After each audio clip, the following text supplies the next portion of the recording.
Hey, what's good, guys? DGE Dolphin Gang Entertainment. It's your boy DG, and we back with another video. We're gonna be on live for a few hours, and we're gonna react to a few videos. First video, we got Brian Flores. He's gonna be mic'd up with the Vikings. So that should be interesting right there in regards to how he get along with those players in Minnesota compared to the ones that we had in Miami. So that should be interesting. Before I get started, please help your boy out. Y'all go get that merch at Dolphin Gang Gear, Ravens Gang. We got each team, every team. We're gonna get some more basketball teams on the website. We're gonna help y'all out. We're gonna do our thing, man. If you want to donate, scan the QR code on the top left-hand corner of the screen, and you could donate to the channel. Anything's appreciated. Anything. Y'all help me get to that 10K. Simple as that, man. Simple. But hey, let's get into this. It's the first time in the 64-year history of border battling.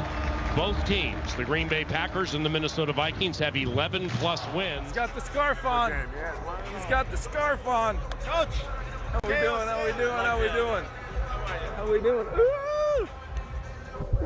Looking sharp, man. You're always looking sharp. Get this maniac out of here. Get this maniac. I am mic'd up. You're mic'd up. No, honestly, dude, I heard, so I can't say anything crazy about you. no, but I love you. Let's catch up after this, All right, man. Good luck. You've done a great job. I appreciate you too. You having fun? You doing good? Good You guys are doing great, man. You guys are doing great. It's gonna be a battle. Stay healthy, bro. Hey guys, Carl, how are you? It's like the Vikings got two head coaches. That's what it feels like. Don't judge me. Anything you see happen the next 30 minutes, don't judge me. I'm back where I belong. Let's go, baby. Go to work. They go Jordan Addison. Ah! I'm going to defense. You're number one. I feel like Jordan Addison, since he playing with Justin Jefferson, is making him better as a player. That's what I feel like. I can tell you, Danny Woodhead is here. Is he? Yeah. Danny. I remember him from the Chargers. You and him played Tom Brady and Wes Welker. That's right. Pat was the coach. That's right. That's right. Yeah, O'Connell, he was on the Patriots when they were winning the Super Bowl and all that. He was on the team with Tom Brady. Straight betting beats parlays every single time. Let me tell you guys why. Because when you have those 3, 4, 5. Let's go, baby. Yes, sir. Let's go. They go Aaron Jones right there. First we hunt, then we fish. We're gonna need you to show up today, Dallas. Turn us something big. Ooh! The first round pick. Do some wild stuff. You know I got you. Do some wild stuff. Fast, physical. That's it. Big day for you coming. Every time I say it, it happens. Let's rock today. Simple and easy all day, me and you. No, stay away from him. That's awkward right there. He with his old coach and that's his new coach, but they both know each other. That's kind of awkward, but hey, so be it. So be it. I don't want to talk to you. Hey. Go, baby. Is it all right if I stand down here most of the game? Not really. 25.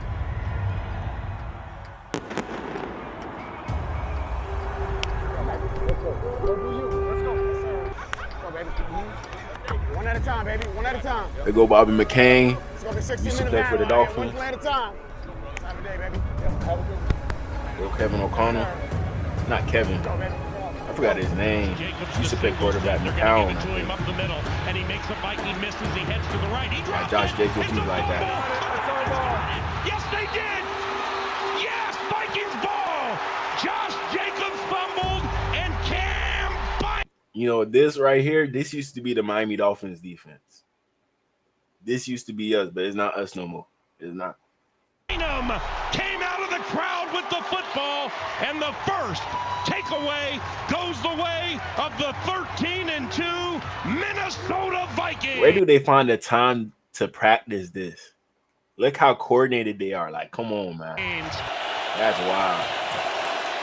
Jordan Love on 3rd and long, throws it over the middle, and it's no, it's not. Harrison Smith thought he had an interception at the That was Holland back in the day. That was Holland right there. That's how he played. 35. Fourth down. That would have been his 37th. Nice job, fellas. Hey, nice job, Telly. Good work, fellas. Heads up on the sideline. Brian Flores, he the type of coach, like, he gonna be strict on you, but you could low-key, like, be cool with them now. I think he learned from the Tua situation, you know. So hey, he might get another head coaching job. He might. Good job, D. This is all day, fellas. This got to be all day. All day. One play at a time for 60. One at a time for 60. This got to be all day. Hey. First down, great throw. Snap spot, and the Green Bay Packers have taken a 3-0 lead with 1:47 to go in the first quarter. Great job. Great job. Great job. Great job. Hey. You know, they don't got no all-stars on defense, but they got good cornerbacks, good safeties, good linebackers, a good D-line. You know, no superstars, but everybody good. Great job. At all levels. Hey. Good stop, fellas. You can say Harrison Smith, but he old. You know, he might retire Hey, next that's year. all day. That's what these games come down to. Red zone, third down, 2 minutes. Hey, good stop. And here he goes out of the shotgun. He pumps, Sam fires Darnold. to the end zone. Nailed it.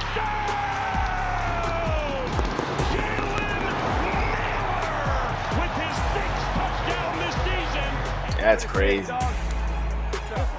Yeah, you thought it was just Justin Jefferson. You thought it was just Jordan Addison, but they got another guy in the making. You know, Naylor, he's going to be a good receiver. He's going to be a good one. Keep going. Nice job. Great job. One at a time. One at a time. Let's go. Great job, man. Great job seeing it. And they're going to run it right with Josh Jacobs, who goes head first into a Minnesota Viking. He's down Yo, right Josh there. Jacobs. Let's replay assist. Hey. Replay assist. Yeah, they got it. They got it, Flo. They got it. Goes back to pass out of the shotgun. He throws left, caught shy of the first down is Romeo Doubs and Byron Murphy. That was a good hit right there. He's going. He's going. He's going. Hey. Hey. You got to hold it. You have to hold it. The kicker went on. 3 on the play clock. Make it 2. Ain't nobody falling for it. Oh, wait, they snapped it. Love back to pass over the middle. Jordan Love. Incomplete. Yeah! Yeah! Hey, Brian Flores' defense don't play. Move it, fellas. They do not The play. pressure's on, baby. Let's go. Third down, fourth down. 2 minutes. Red zone. That's winning time, fellas.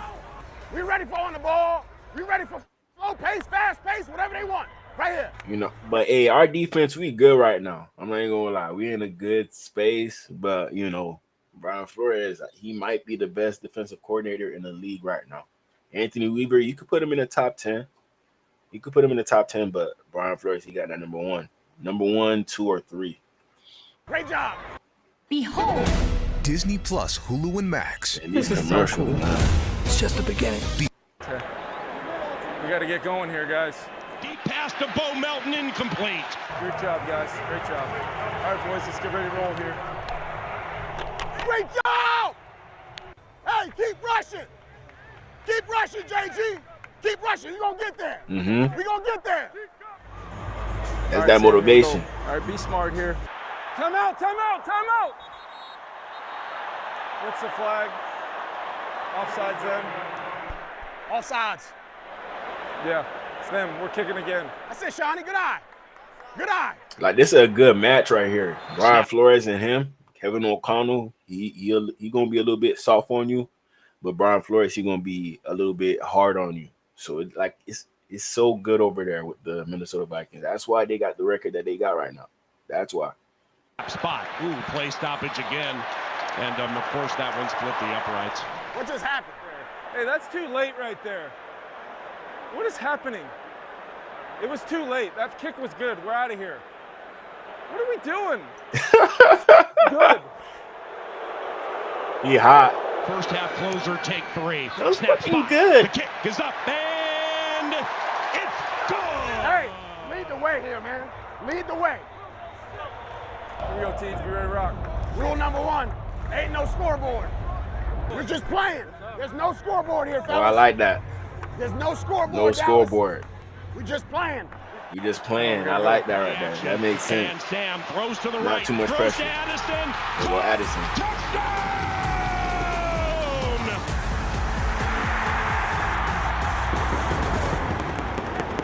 Brian Flores, he not playing. Great pro right there, Full control right now.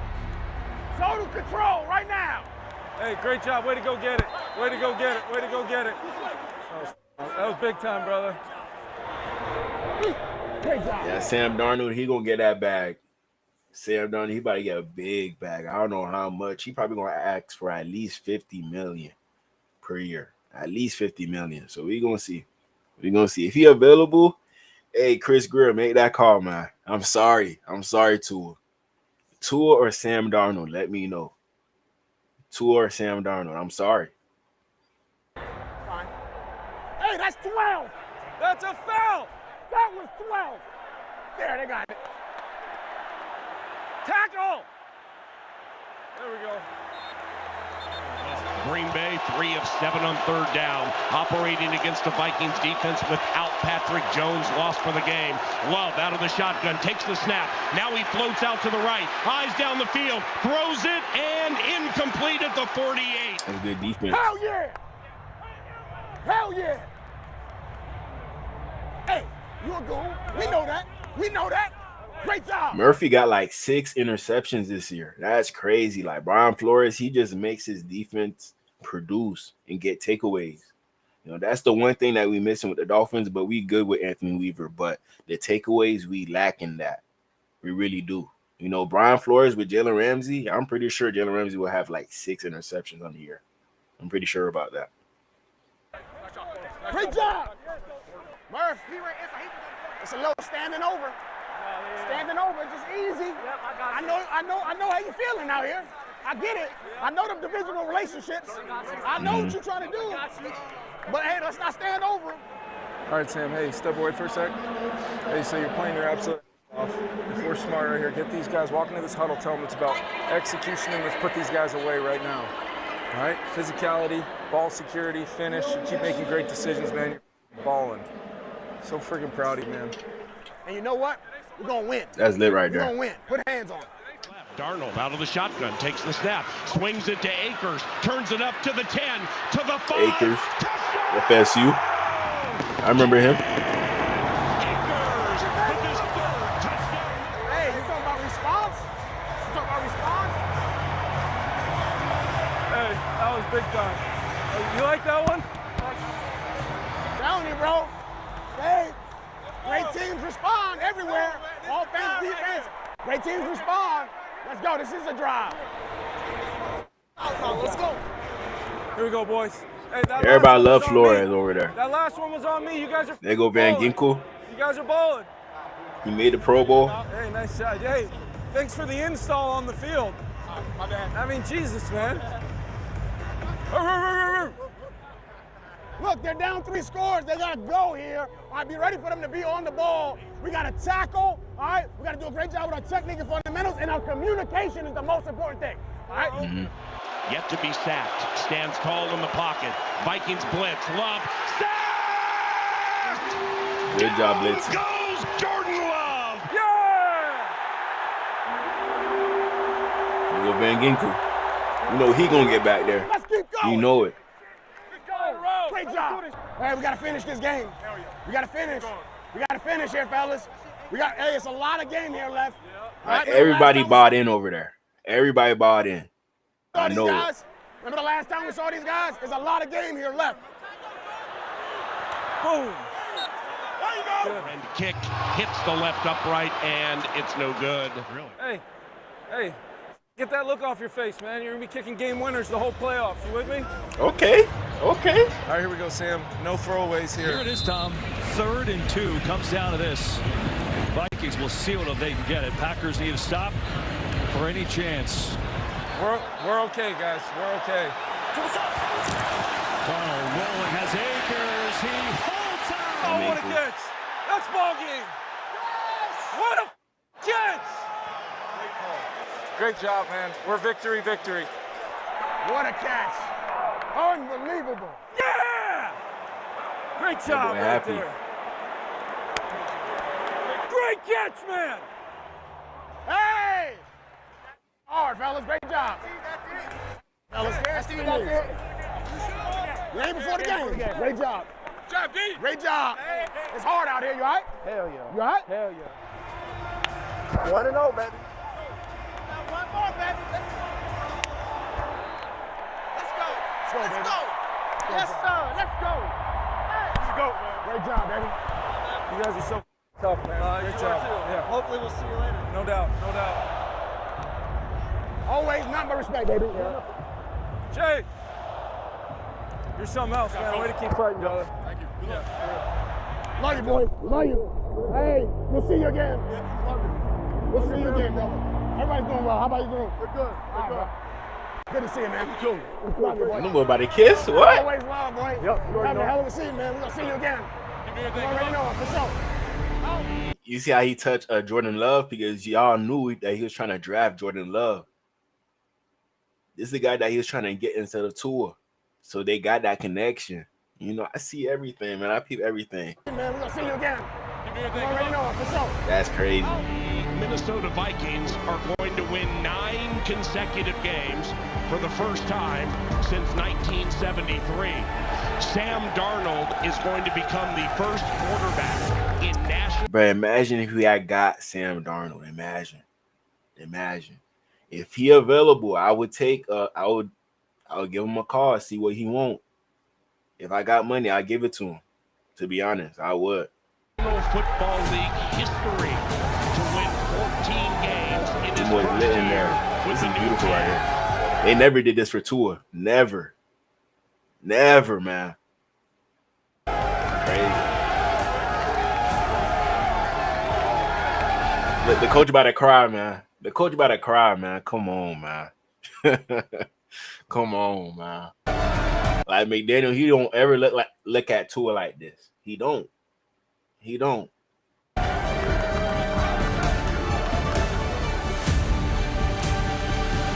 Yeah, that's crazy, man. I just wanted to look at that video because of Brian Flores, see what he got going on over there. Next video, I got Calais Campbell. Let's see what he has to say. He might get released after this game. Who knows? But it just depends on if we make the playoffs or not. Just depends. But let's check this out. Yeah, nah, you don't want to do that. You don't want to do that. Just stay on course. Of course, if we get a big lead and, you start looking over there a little bit more. But, the biggest thing is just do our part. And at the end of the day, we'll figure out what happens when the game's over.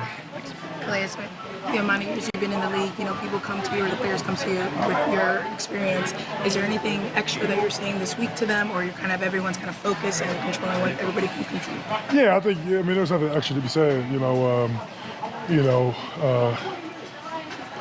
the end of the day, this is about, just playing a really good football game, enough to win a ball game, and, finishing the year with a bang. Obviously we have the hope and aspiration to, become a playoff team, but it's not in our control, but solely in our control.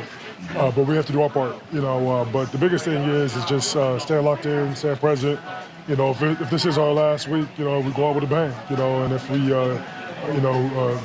do our part to earn, an opportunity next week, and the football guys busted with that, we're going to take advantage of it, but at the end of the day, just stay present, stay in the moment, and give everything we have. Shout out to Crazy Dolphin. Appreciate you for pulling up on me. Good evening, DGLivee. Yeah, Ben Ginkgo, that was a mistake right there. We fucked up on that one. I'm sorry. I'm sorry, man. We're looking at the true coaching here with the Vikings. I'm telling you, man, Brian Flores, he's going to get another job. I'm hearing the Bears, they're interested. They got Ben Johnson on the list. They got Cliff Kingsbury on the list. So we're going to see who the Bears get. We're going to see Brian Flores. He in the running. He is. Still leave a sense of gratification if the team that earns a winning record, but you are indeed left out. Will there be something, a feeling of accomplishment for the second half of the season? Well, I think everybody wants to be a winner, right? And having a winning record, obviously there's only one team that leaves the year happy. That's Super Bowl champ. The team that goes and loses is just as upset as the teams that don't make it. Yeah. And that's just the nature of the business. But there is some solace in knowing that, at least you had a winning record. You're a winning team. And I think it helps, something to build off of for the people who are going to be here next year and stuff like that. I know there's a lot of unknowns, but at the end of the day, we just got to do our part. Really, and finishing the year strong, finishing with a winning record, all that stuff is stuff you can hang your hat on. Were you surprised? Unknowns. We can't keep on doing that each year, man. We got to make it to the playoffs and win. That's what we really want. I can't settle for 9-8 again. I can't do it no more. I'm sorry. I can't. Your future is at your fingertips. Take advantage of the flexibility. We've said today nobody looking at this team made the Pro Bowl. You guys got a pretty good defense all season. The last no-name defense here was pretty good. I guess that's not. Yeah, that is. I was surprising that nobody made it. But I mean, you got to win ball games. I mean, you don't win enough ball games early on. That affects all those accolades and stuff too. So I mean, I know it's supposed to be an individual award, but it really isn't. It's a team award. You always see teams that go, on big wins. Even like this team last year. You had 8 players. When you're a winning team, you always get that extra love. But there are definitely guys in this locker room that are worthy of the Pro Bowl. I mean, Jonnu Smith had an incredible year. I mean, if that's not a Pro Bowl year, I don't know what is. Yeah, that's Zach true. That's Sealer, true. Another guy. I just feel like you can go down the list. I mean, there's a few guys. We probably just gonna have alternates, to be honest. Like somebody probably gonna get hurt, and then they're gonna pick one of us. So it's not gonna end up that way. We're gonna have some Pro Bowlers, but it's gonna be alternate Pro Bowlers instead of like last year. You had 3 or 4 people that they named off rip Pro Bowlers. This year it feels strange. It really do. Guys very extremely worthy, but it is what it is. You can't do anything about it. It's, the people voted. Just motivation for next year for those guys that feel like they got holes there. So it is what it is. You guys already have enough to motivate you coming into this game, but does that maybe motivate you guys a little more for one last push when there's names that maybe should be on that Pro Bowl list? Oh nah. No? I don't think so. That's not going to motivate me any extra. I mean, if you need extra motivation for this, I mean, like, you playing the wrong sport.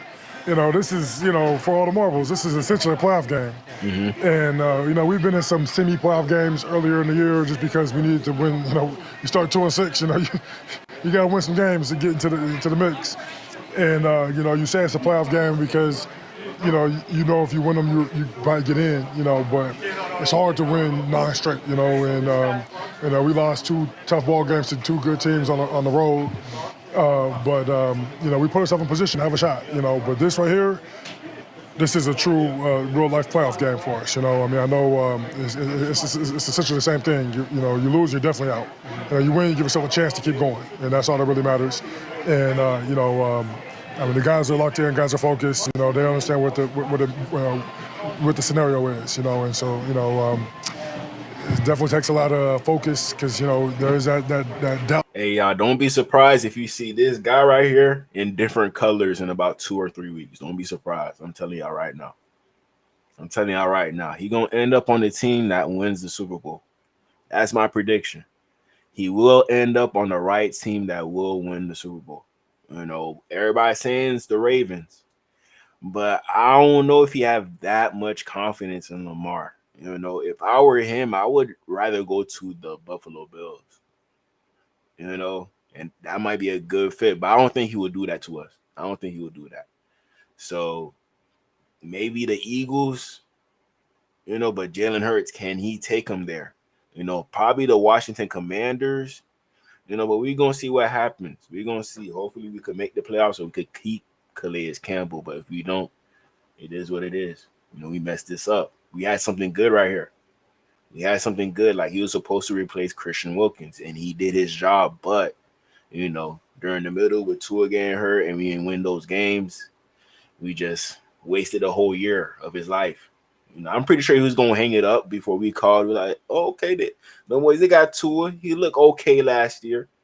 I could work with that. It looked like them boys could take another step towards the right direction and win a playoff game just as long as we get a bye.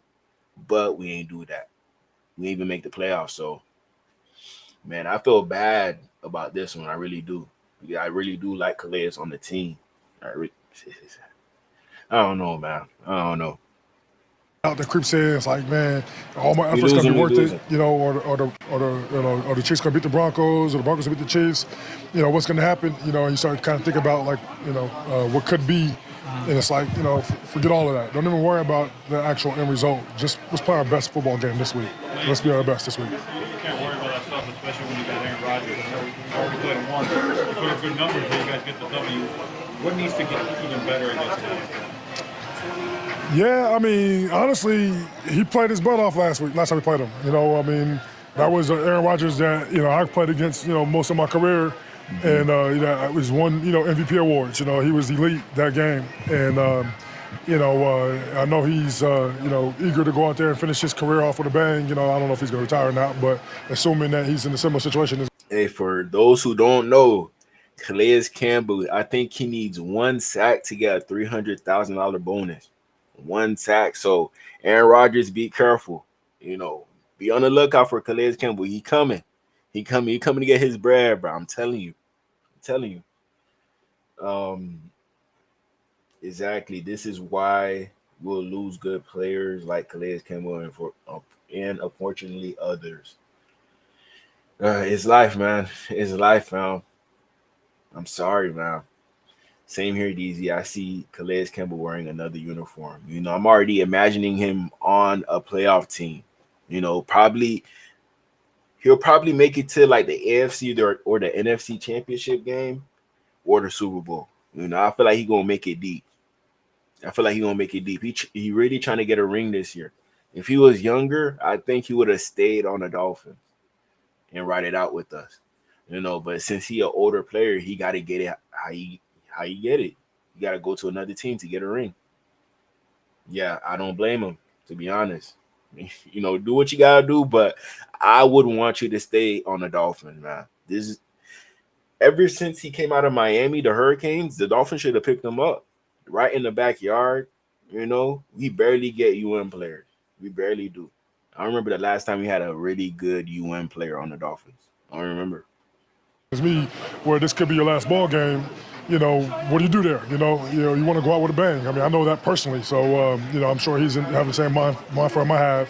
It's going to be a battle, but we have to be at our best. We have to get pressure in his face, make him uncomfortable, and it could be hopefully a vintage ball game for us. How much does that thought cross your mind that could be your last ball? Quite a bit. Quite a bit.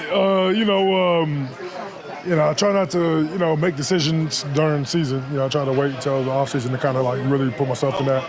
And I do feel like there's a chance I could play again. I know that, it's not 100%, or I'm definitely going to be done. Okay. But I have to treat this week like it could be my last game,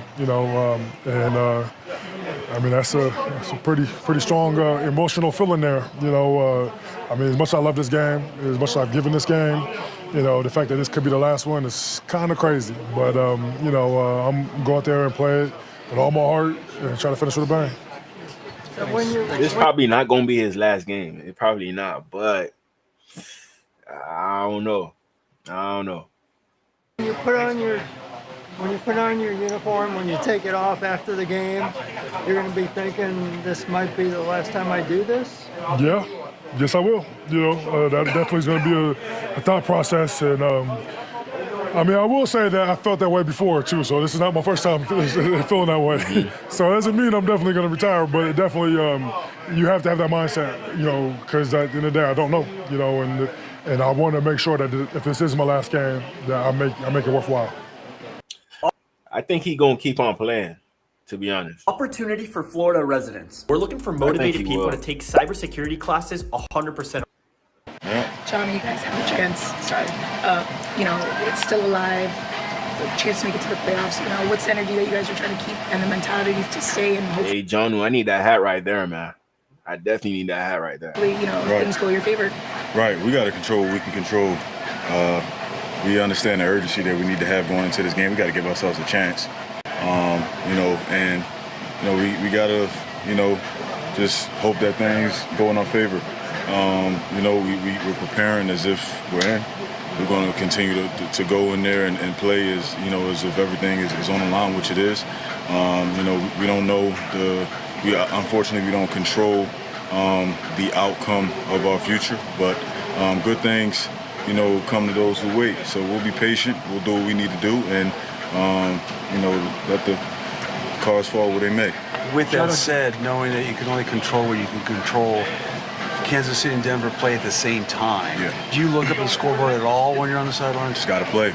Just got to play. No, you know, what are you going to worry about the score for? You know what I mean? Obviously, you know, we're human. It'll be tempting. You know what I mean? But we got a game to win, and we need to focus on us. And that's the mentality we all have. We know. And, you know, we're excited for this moment. Through everything that we've been through, I think, you know, the whole NFL world can say, I didn't think the Dolphins would be here. You know what I mean? So it's been a long road. It hasn't gone the way that we expected it to. But we fought. We were resilient. You know, we looked, you know, all of the doubt that was in our faces, you know, towards the beginning and the middle of the season, all the adversity that we faced, and we took it head on. And now I'm thankful that in Week 18 we're giving ourselves an opportunity to compete in the big dance. Did you think you were going to make the Pro Bowl? I thought I did.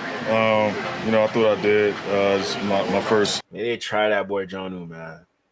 Try that boy Jonnu. I'm shocked he ain't make the Pro Bowl. I'm shocked. You know, I could say something, but I'm not going to say it on this live before I get vanished from live streaming, you know. But Jonnu Smith, he probably going to be an alternate. You know, a tight end probably might call out, and then he ends up being a Pro Bowler. But he deserves to be first ballot Pro Bowler. He deserves it, to be honest.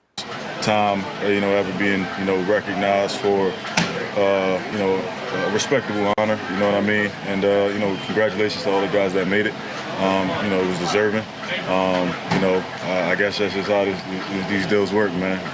How surprising is it that no Dolphins made the team? Tried it. Listen, I definitely felt, you know, that was kind of a slap in the face. You know, I felt a lot of guys, a few guys were deserving for sure. And, you know, at the end of the day, we play this game to win championships. And, you know, Pro Bowls, you know, that's actually that comes with it. So at the end of the day, you know, we'll laugh about it for a few minutes or so. But, you know, we got work to do this weekend. Anybody going to use that as motivation? You know, everybody got their own way of getting you know, themselves going. So if that's going to be some guys' mentality, go out there Sunday and have at it. You know, everybody got a lot of different things that they play for, family and, you know, the faith and belief and, you know, so many different things that we play for, just, you know, being doubted their whole lives. You know, for me, it's funny because I've been a guy, I've never was a big recruit. You know, I came out of, you know, Westport High School. Nobody really knew about us. You know what I mean? Wasn't, you know, 5-star, 4-star. You know, went to a mid-major school, FIU. Shout out. Panthers, paws up for sure, always. Yeah, paws up. But it's kind of like this way for me. You know, just always. So, you know, this is nothing to me. You know what I mean?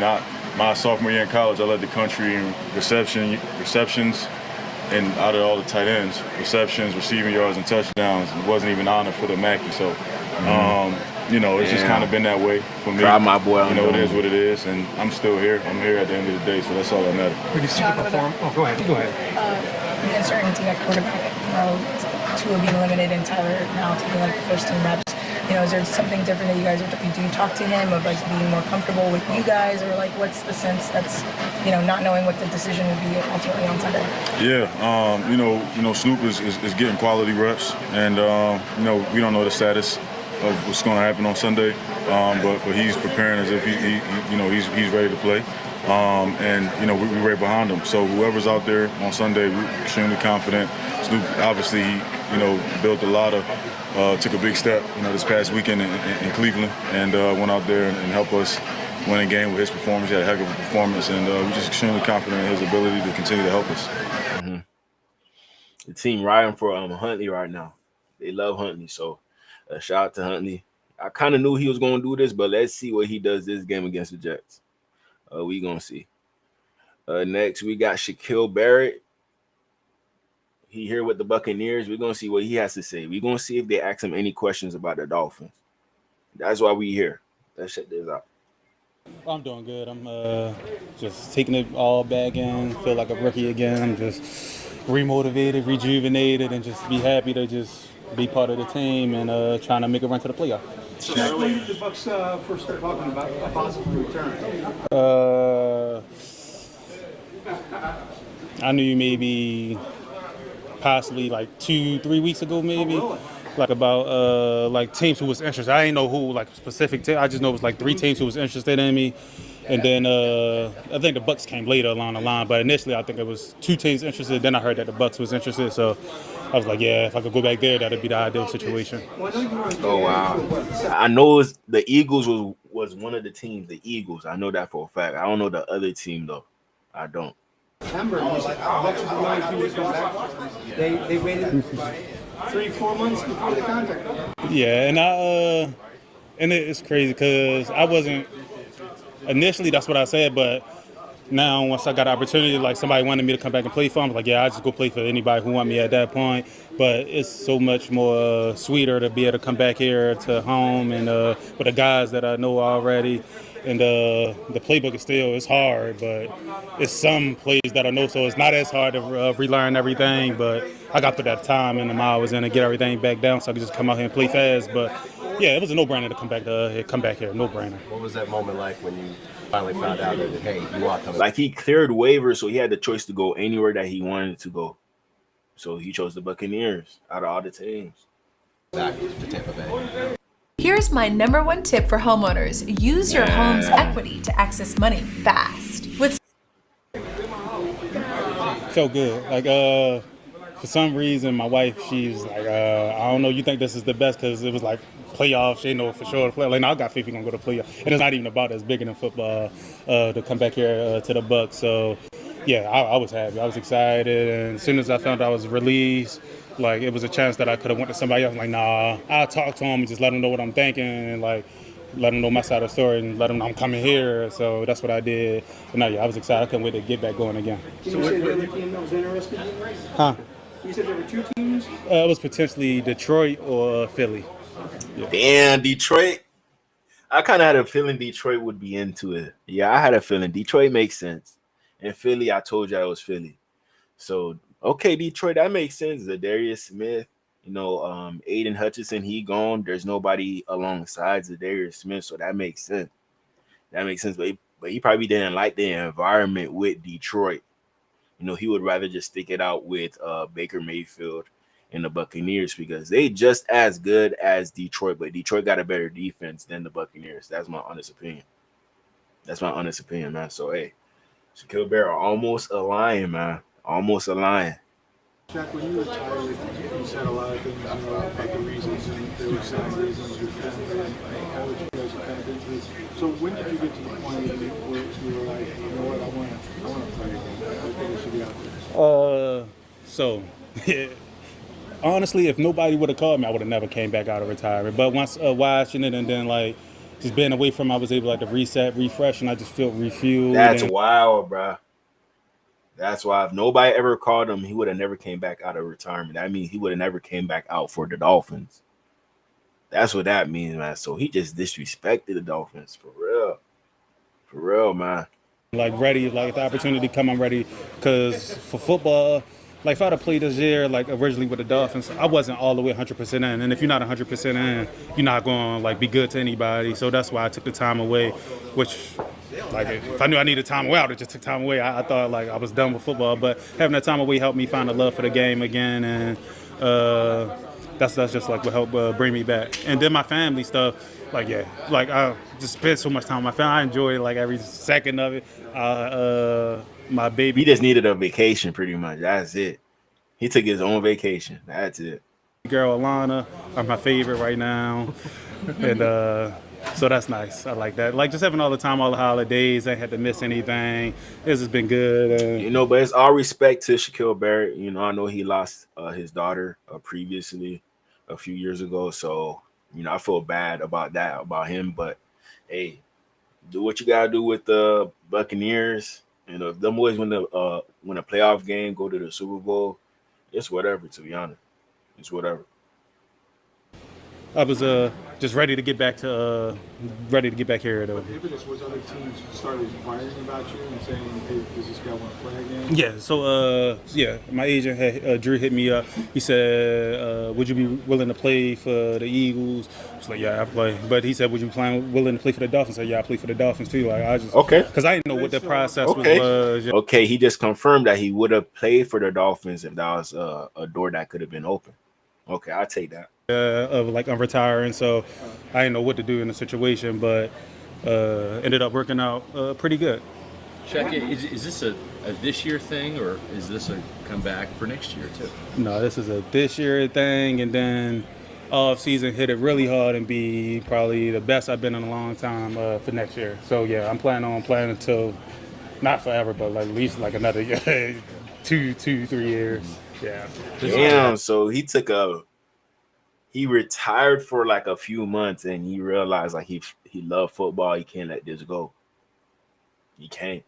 So yeah, I understand him. I probably would have done the same thing. You know, it probably feels different being an NFL player rather than just you the one watching. It feels completely different. How do you feel right now, and do you feel like you might be able to play this Sunday? Physically, I'm feeling good right now, and then depending on what the coaches and the trainers recommend, I think I'll be able to get out there and get a couple plays. I don't know what they're thinking right now, but whatever they think, I'm on board for. But yeah, I've been training like for the last. So I had 3 months off, and I've been training for the last like month or so. So I'm in a good spot right now, but I'm not. Hey, that's real right there. That's real. Shaquille Barrett wants to be on a playoff team like Calais Campbell instead of coming back to Miami. Sad but true. Sad but true. Detroit Lions with Dolphins former interim head coach Dan Campbell. We underestimated him because, I feel like his position caused people to underestimate him being a head coach. He was a tight end coach for Miami. I feel like if he was like an OC at Miami or DC, then he would have been more entitled to be the head coach. But nobody took him serious back in the day. But he learned from that lesson, from being the interim head coach. He learned from that, and then he went under Sean Payton, and Sean Payton did what he did with Dan Campbell on the team. And then look what he's doing with the Lions. He see what Sean Payton does with Drew Brees day in and day out. He sees it, and them boys, they just got over there, man. Their rebuild went way better than ours. I tell you that much, way better. Not nowhere near close to like a full game ready or anything like that. Like, yeah, not yet. You bring production to this room, obviously, but also, experience and knowledge. You played with a lot of these guys before. Yaya is one of the young guys, and Chris Braswell is here. Mm-hmm. HoneyBook completely changed how I do business. I'm a photographer and independent business. It's a fact. Running your own business is hard, but don't make it harder than it has to be. Get HoneyBook. HoneyBook brings my entire client flow under one roof. HoneyBook handles my proposals, contracts, payments, all on one platform. My clients can see my availability and book instantly. Then easily pay online through credit card or bank transfer. How important is it to not only contribute on the football field stats, but also kind of to pass on that knowledge to the younger defensive ends here who could definitely use it? So it's real important. That's what it's about, like getting the guys after you, that's coming right after you, to get them ready to be able to take the lead and be able to pass down knowledge to the guys that come after them. And I had guys that did it amazingly with me when I was young coming up, so I would love to continue to be able to do that with the guys in our position group, and like just little stuff that they might not see or might not know to look for, like help them out with stuff like that, and then just normal pass rush stuff, pass drop stuff. So yeah, I love like the last 2-3 years I like being more of a I like being a teacher more like than I used to be. Like I used to like people know what they're doing on, but now I feel like I got like enough knowledge that I'll be able to talk to people and help them out a little bit. How much has it helped? Except Jose. I guess. How much has it helped you and your family with the support you've gotten from not only this organization but the fans? Oh yeah, the fan support is always a huge part. Just to know that it was always going to be good fan support, bad fan support. But I just love that people like want to see us get back out. They want to see me get back out there and showing support and showing love, and like that's all they could do. And I appreciate them for it. And I'm gonna come out there, give it everything I got, and hopefully just grow my Buccaneer legacy I have here.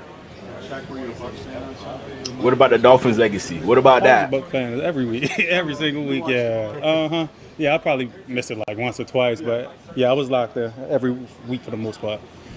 Have you stayed in contact with some of these guys via text during the season, or have you kind of left them alone? Yeah, majority of my position group. Yeah, we still have a group message together. We still had a group message together, so we're talking there from time to time. I don't know if I've seen any of them. I saw Cam Gill, like like right before training camp, but he not here no more. Yeah. So yeah, but yeah, we still was talking a little bit. When you were watching this game, what do you think about how far they can go, potentially they can reach this playoff after getting the win on Sunday? So what I was thinking when I was watching it, dang, I would love to play with an offense like we got right now, like get the points up on the board, and then. So he trying to it right now. He's saying the Dolphins ain't have an offense. That's what he's saying, to be honest. Offense has got to try to match and can't throw quick passes the whole game. So yeah, there's like some opportunities out there that I want to be able to try to take advantage of, and so is the rest of the guys in the room. But like yeah, we just we need to get as healthy as we can because that's been a problem for us this year. What's your mindset right now coming in at crunch time? Oh, I'm ready to go. Like I'm all hands on deck. I'm ready. I'm 100% in. Whatever I need to do to be ready. Whatever they want me to do on Sunday, like whatever it is, I'm ready for it. And I got 100% faith in the guys from before and from what I've been saying, watching on Sundays, their capabilities. So I know we're gonna be able to handle business. Hey, I'm not gonna forget you, bro. I'm not. You tried the Dolphins. You tried them, but hey, go have your success.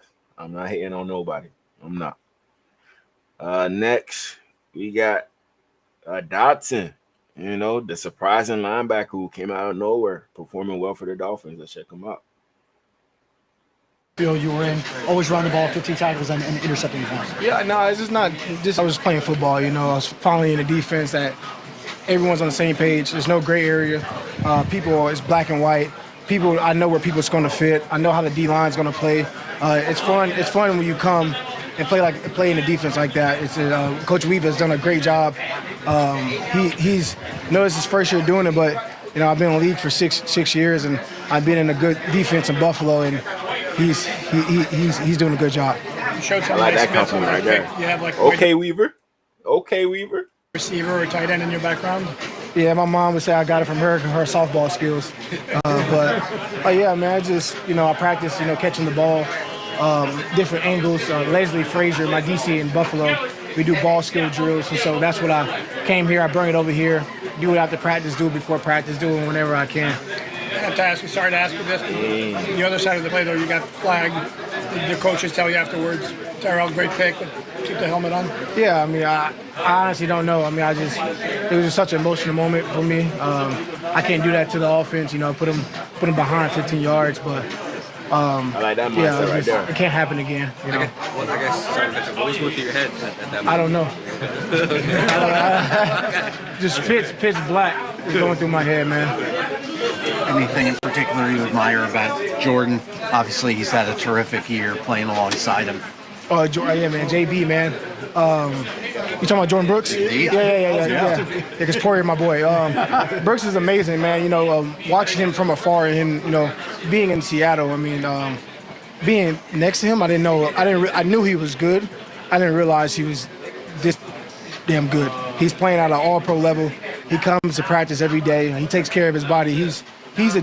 Jordan Brooks is the definition of an all-pro. What do you think of the voice? Damn. Hey, it don't get no better than that right there. It don't, man. Shout out to Jordan Brooks. Hey, I'm telling y'all the best linebacker since Zach Thomas. I keep on telling y'all that. Yeah, I think I'm playing. Y'all think I'm funny.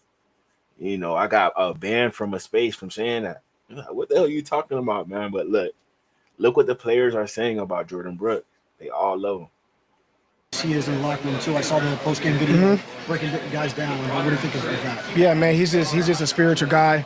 And that's where we connect on our faith and being big Christians as we are. And he's just always, when I first got here, I was sitting outside eating lunch and we talked for like an hour. So it's been cool to get to know him. Get to know all the guys in the room. AWOG, Duke Riley, Little Chan, D-Jack, and all those guys. You had 15 tackles the other day. He routinely puts up 100 tackle seasons. I'm wondering, when you have that many hits in a game, what's it feel like the next day? I feel pretty good. I could have played the next day. Just taking care of my body, and also, haven't got those reps as I would if I would have started. So, I feel pretty good. But a couple years, come ask me now, I'll probably say I need a couple days off. Is that more being the hammer than the nail situation? Yeah, being the hammer. Yep. A-Rod just kind of had a great day against you guys last time. What did you guys learn from that matchup on Sunday? Yeah, I mean, A-Rod had a great day, but we let him have a great day. We missed tackles. We were out of fits, just as a whole defense. So you got to tackle well. You guys all know, man. If you don't tackle well in the NFL, you're not going to win. So it comes down to that tackling and just breaking your A game. If we're in the cold, who cares? Just bring your A game. Like I said, Green Bay, you got to bring your big boy pants. In your mind, as starting Snoop. There go that boy Snoop.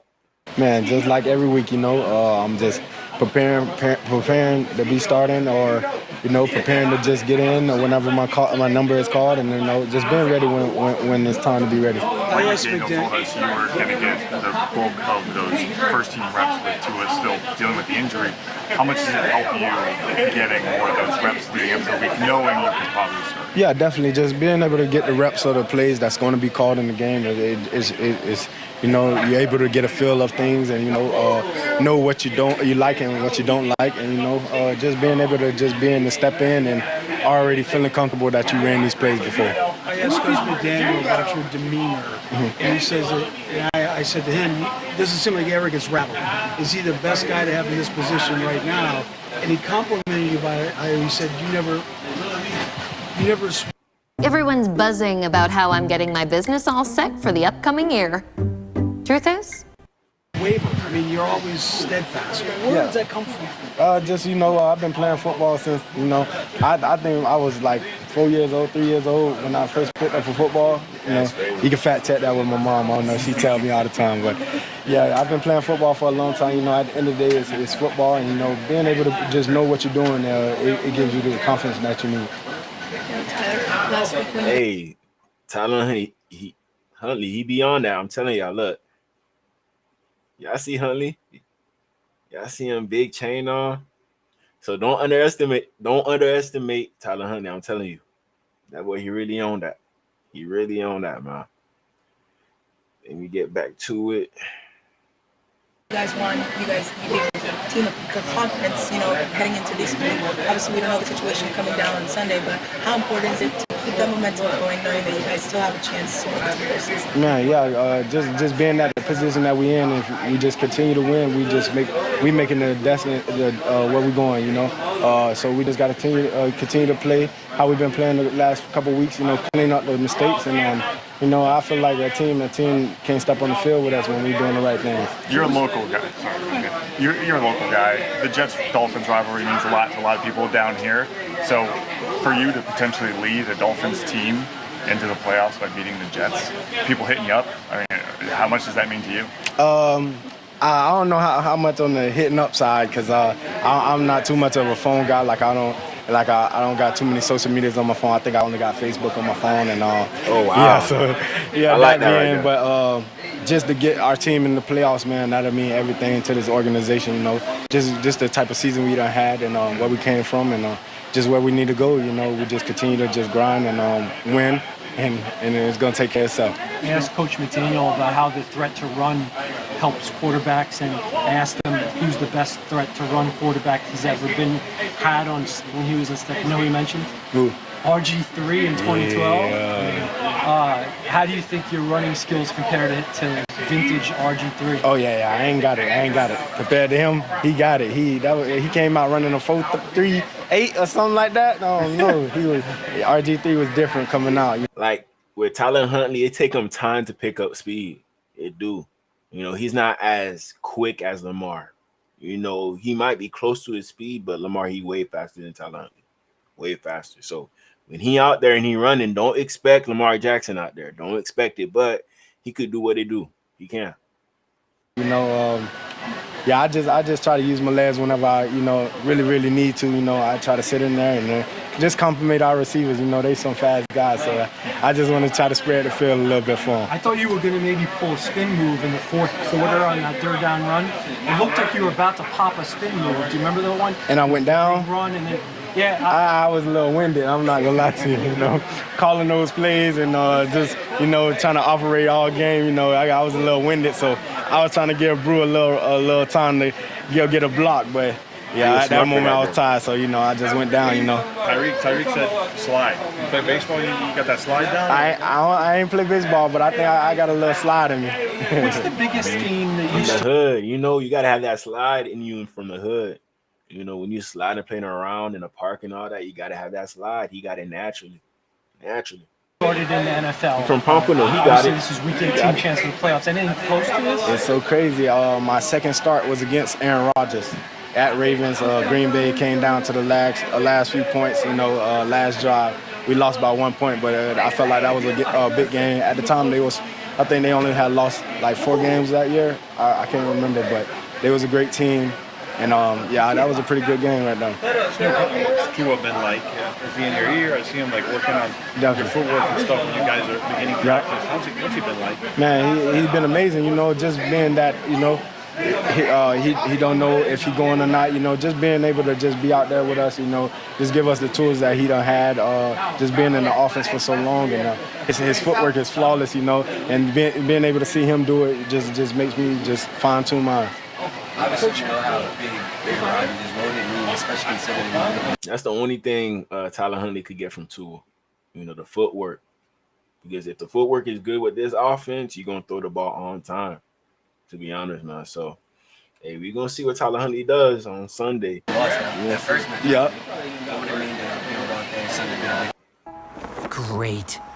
The new GoDaddy Arrow has AI marketing tools to help smooth this. Yeah, because I think he didn't give me the jersey the first time because we had lost to him. But I think, you know, after this game, I hope that he give me that jersey. Give him his? Yeah, I definitely will. You got any good friends on the Chiefs? Yeah, Marquise Brown. Yeah, Hollywood. Man, I got a couple of people over there, Send but Marquise yeah. a little But text, Marquise, you know? Marquise, no, I know he's gonna do his thing. So, you know, everything gonna play out. We just got to do our part. Coach McDaniel complimented you by saying that not knowing if we're going to start, let alone play, you're always prepared. Yeah. The way the guys rallied around you in Cleveland, what does that do for your confidence? Man, it definitely it helps with my confidence, and I know it plays even more for our team. You know, just knowing that, you know, without the first guy, me being able to step in and just be able to do what I was able to do. You know, I know it gave this team good enough confidence to be able to go out this week and go handle up again.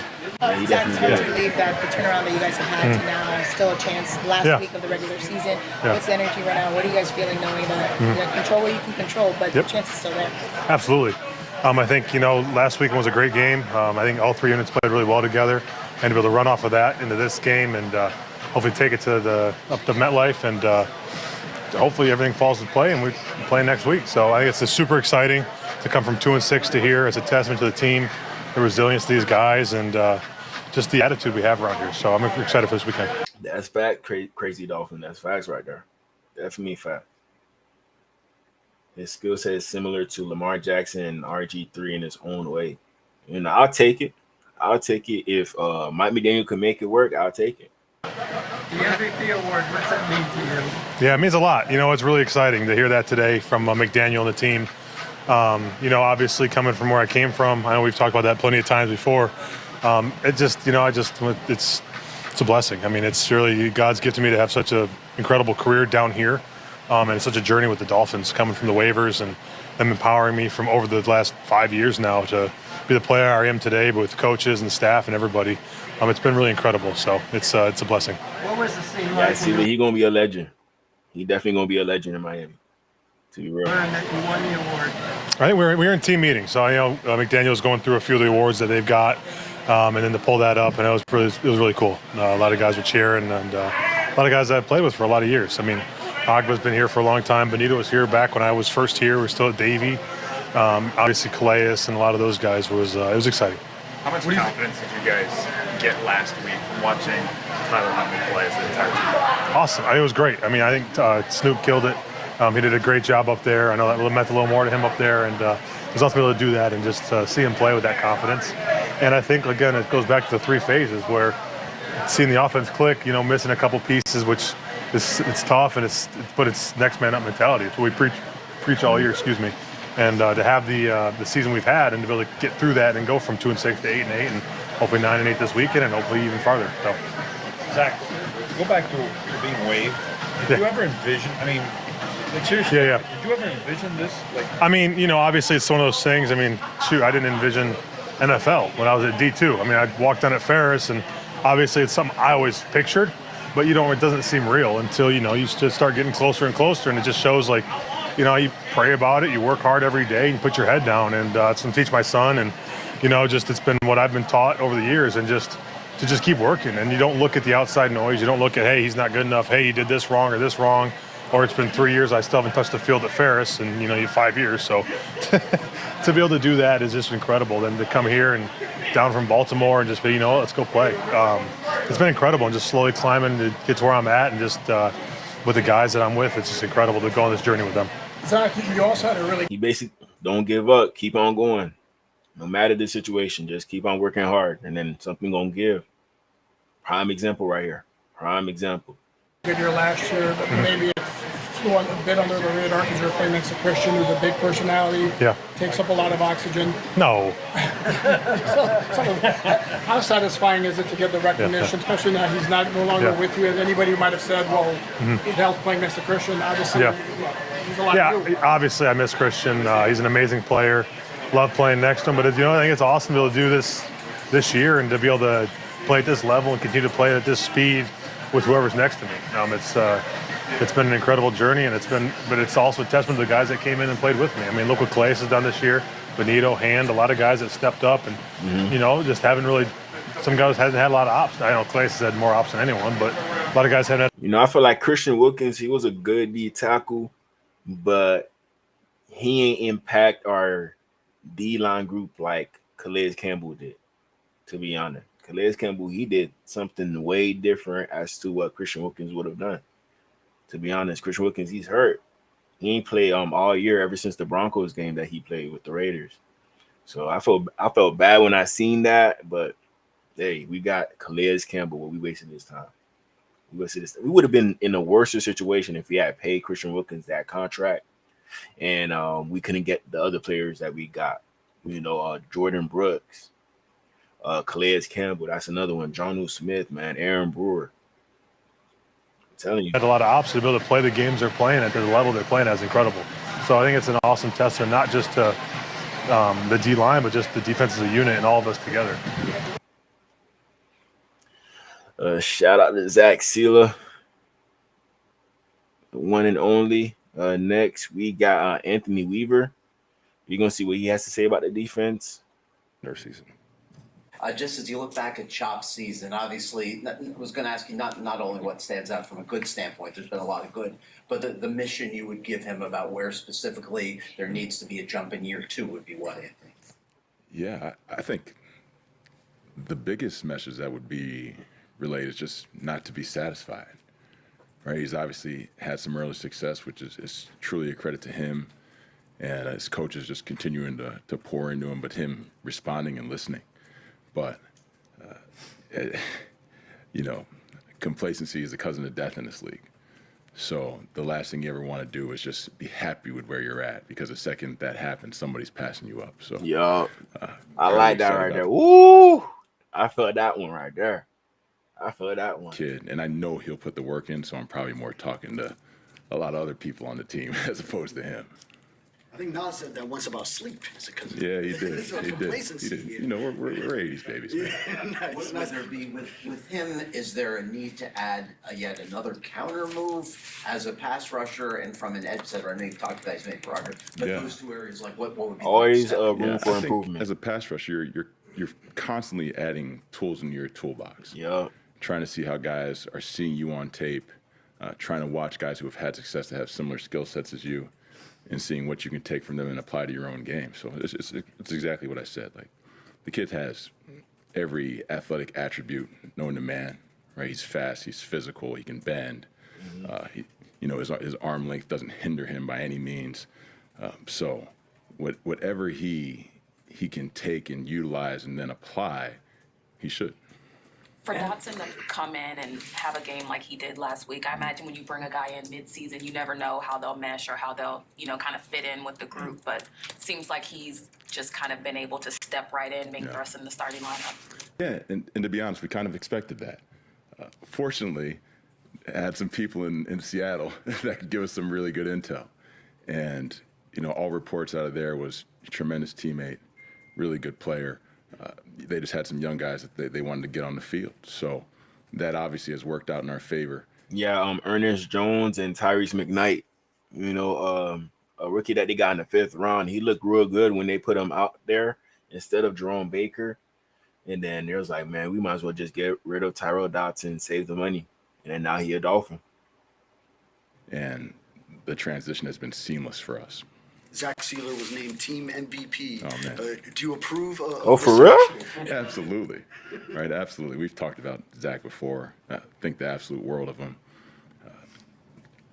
Without a question to me, he is certainly worthy of that award, particularly for our defense. He is. A-Chain, that could have been one person. I can't really say anybody on defense. I can't say Chop. Nah. Jalen Ramsey, we know Jalen Ramsey. He could have done better this year, but he did do good this year. So yeah, it does make sense for it to be Zach Sealer. You could say it's Calais Campbell, but he already got an award, so they're not going to give him 2 awards. So it makes sense. The heartbeat of our Jordan of our Brooks, defense. maybe. He holds down the middle and obviously just shows up week in and week out and affects the game in a positive manner. So well deserving for sure. This is the number 3 defense in the league, but no Pro Bowlers on the initial Pro Bowl. What do you think of that? Yeah, good. We're a little bit like the no-name defense, I guess, right? So yeah, try this.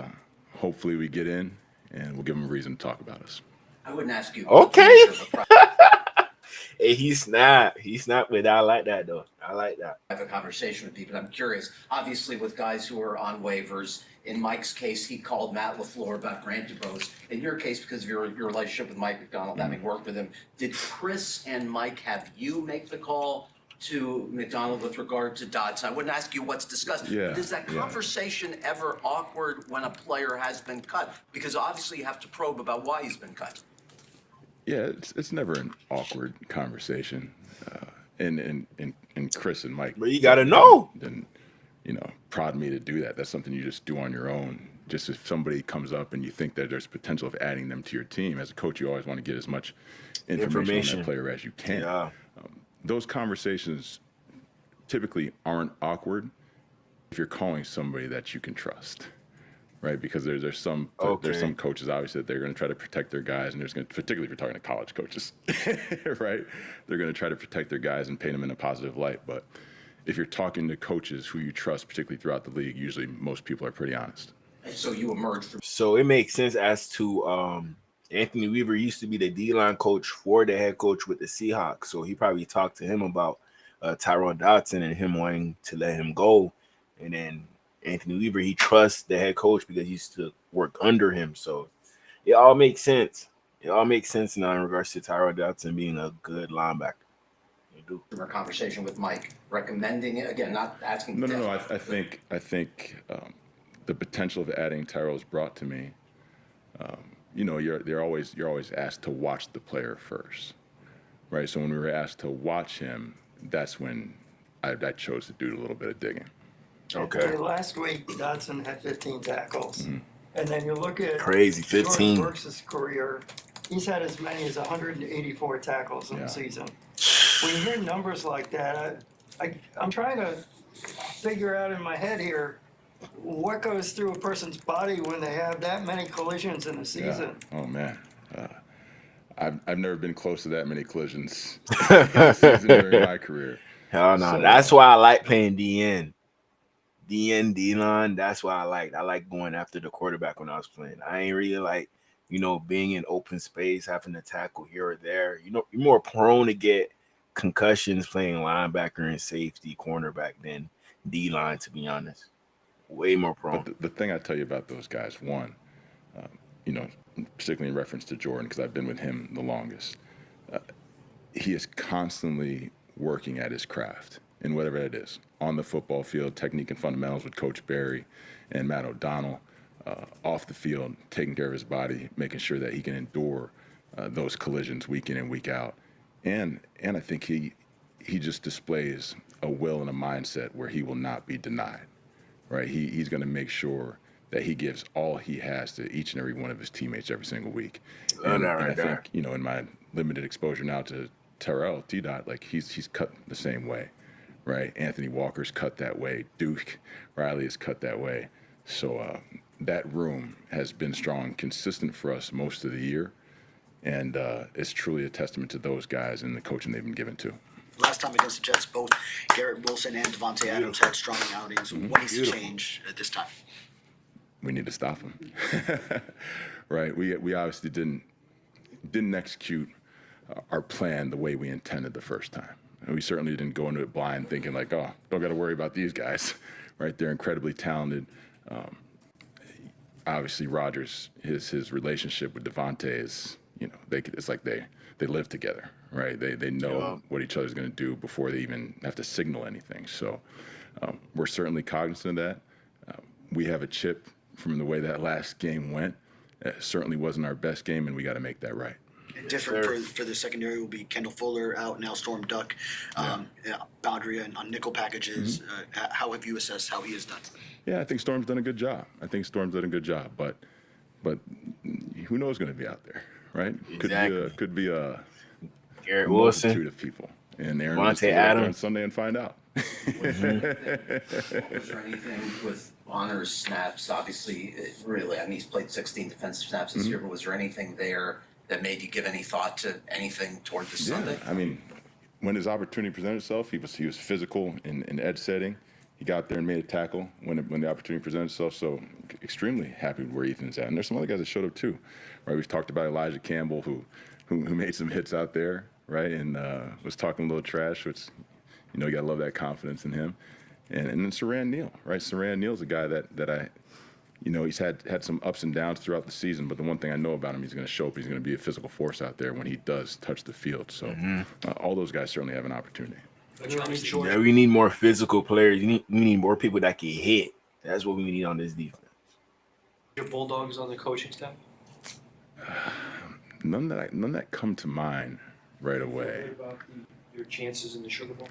I feel pretty good about it. I absolutely do. More than I have. This is not a knock. His boys lost. Notre Dame actually beat Georgia, so that messed up everybody's parlay. I'm telling you. My university, but I got to tell a quick story. Okay, so 2012. All right, they're playing here in the Orange Bowl against Alabama. So unfortunately, so was I. But me and my dad were in town because I've had that place in Coral Ridge since '09, and I'm like, Dad, we're going to the game. Gonna make it a day. It's going to be a memorable time. Like me, Dad, father, son time. Just go watch the Irish kick some butt.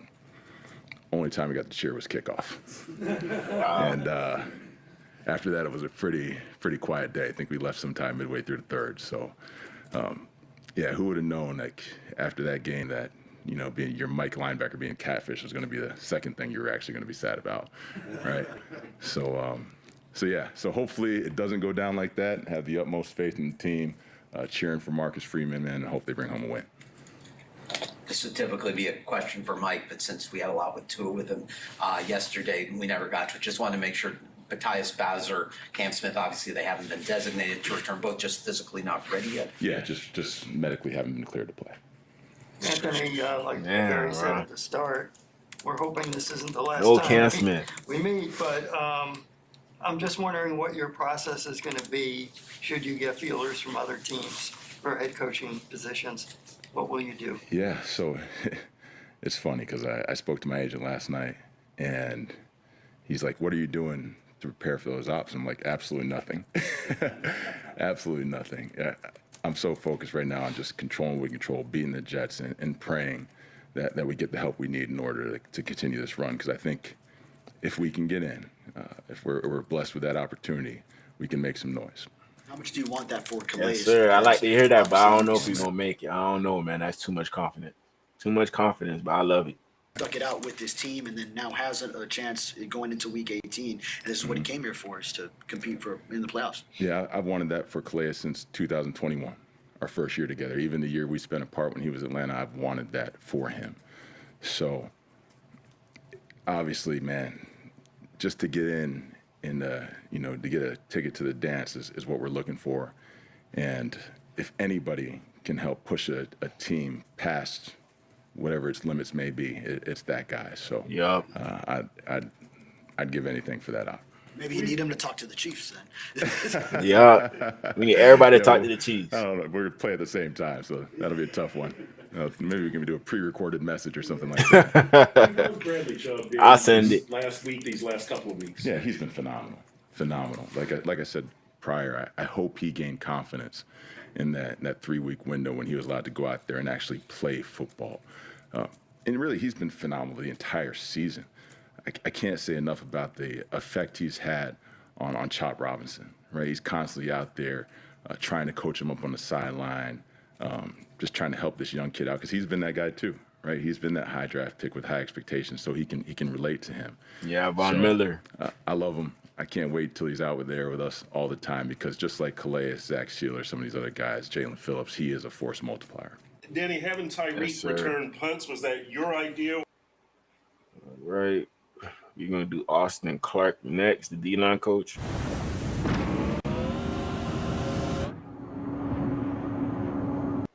To me, I'd rather be out and be the safety blanket. So, Austin, how happy that the team MVP happens to be a guy who's in your room?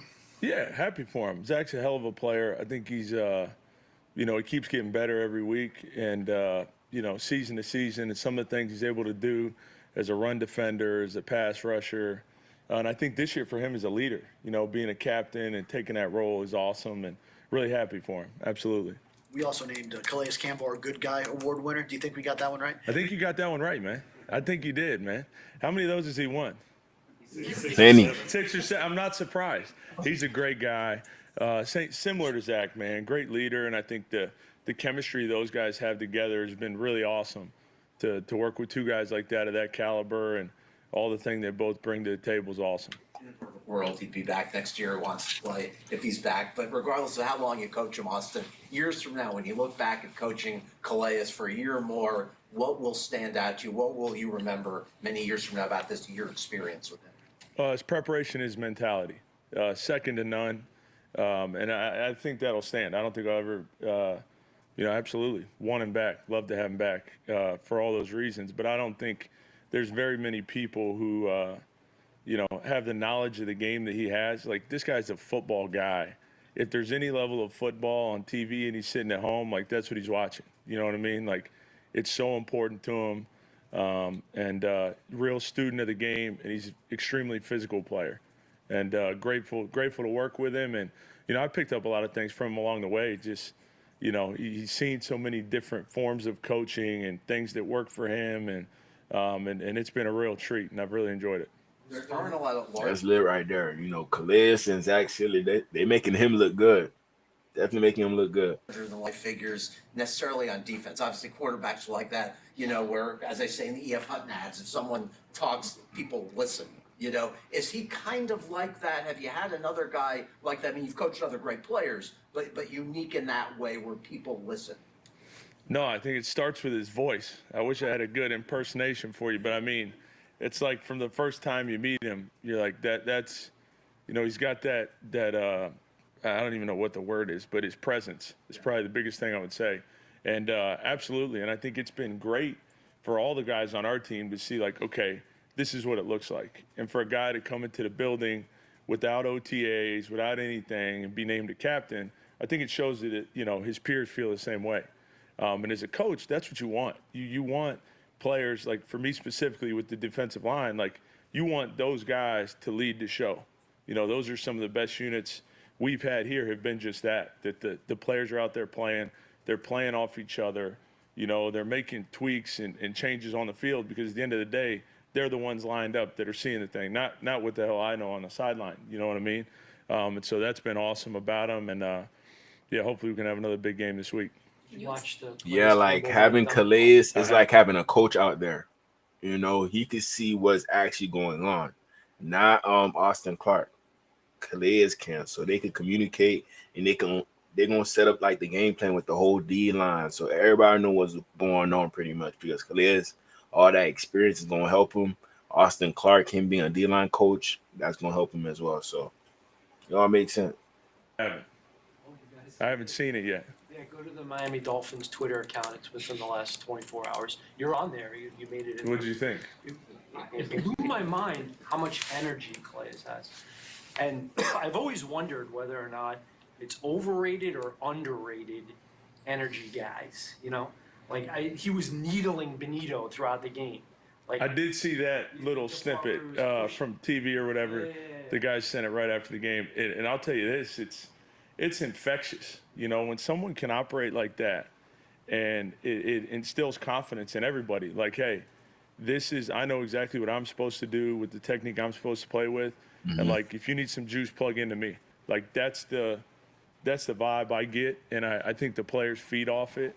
And to me, you can't have enough Calais Campbells. If you know where there's more, let me know. Yeah, please, Explain how please. impressive or hard it is for a player in year 17 to have just been available and healthy, the way he has this season. Yeah, I mean, extremely hard. I think it speaks a lot to his preparation, yes, in the building, but outside of the building, and the stuff he does with his body and to maintain the shape and his weight. And like, one thing you guys should know about this guy, like, he's not just showing up to Friday and Saturday walk through and going and playing. He practices. And in training camp, the joint practices, he plays the way he plays because of how he prepares on the field practicing. And I think, you know, his availability is unbelievable week to week. And, you know, it's very impressive. There's no question about it. And I think you can tell by, like, every time we play somebody, it seems like inevitably after the game, like, one of their best players or some guy, whoever their longest tenured vet on the team is coming up to him like, hey, you remember that in 08, you know, or whatever it might be. What's your level of disappointment, if any, that Zach Sealer, for his great season, did not make the Pro Bowl?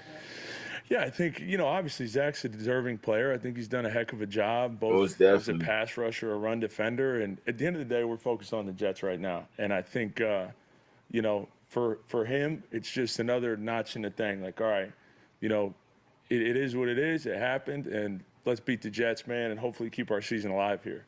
I think that's the focus first and foremost, and yeah. I think when you look at the Jets, that game against the Dolphins was one of their best offensively they've had this year. I think that the pressure rate was pretty low in terms of what it's been against that Jets front. What about their offensive line and that quarterback makes them tough to pressure? Yeah, it all starts with the quarterback. I mean, you got a Hall of Fame quarterback.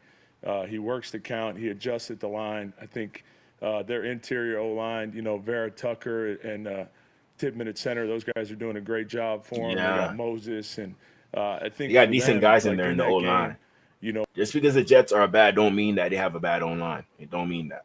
for us, some of the tempo stuff, and, you know, they did a great job against us, and there's no question about it. You know, we're going to have to play better than we did the first time around.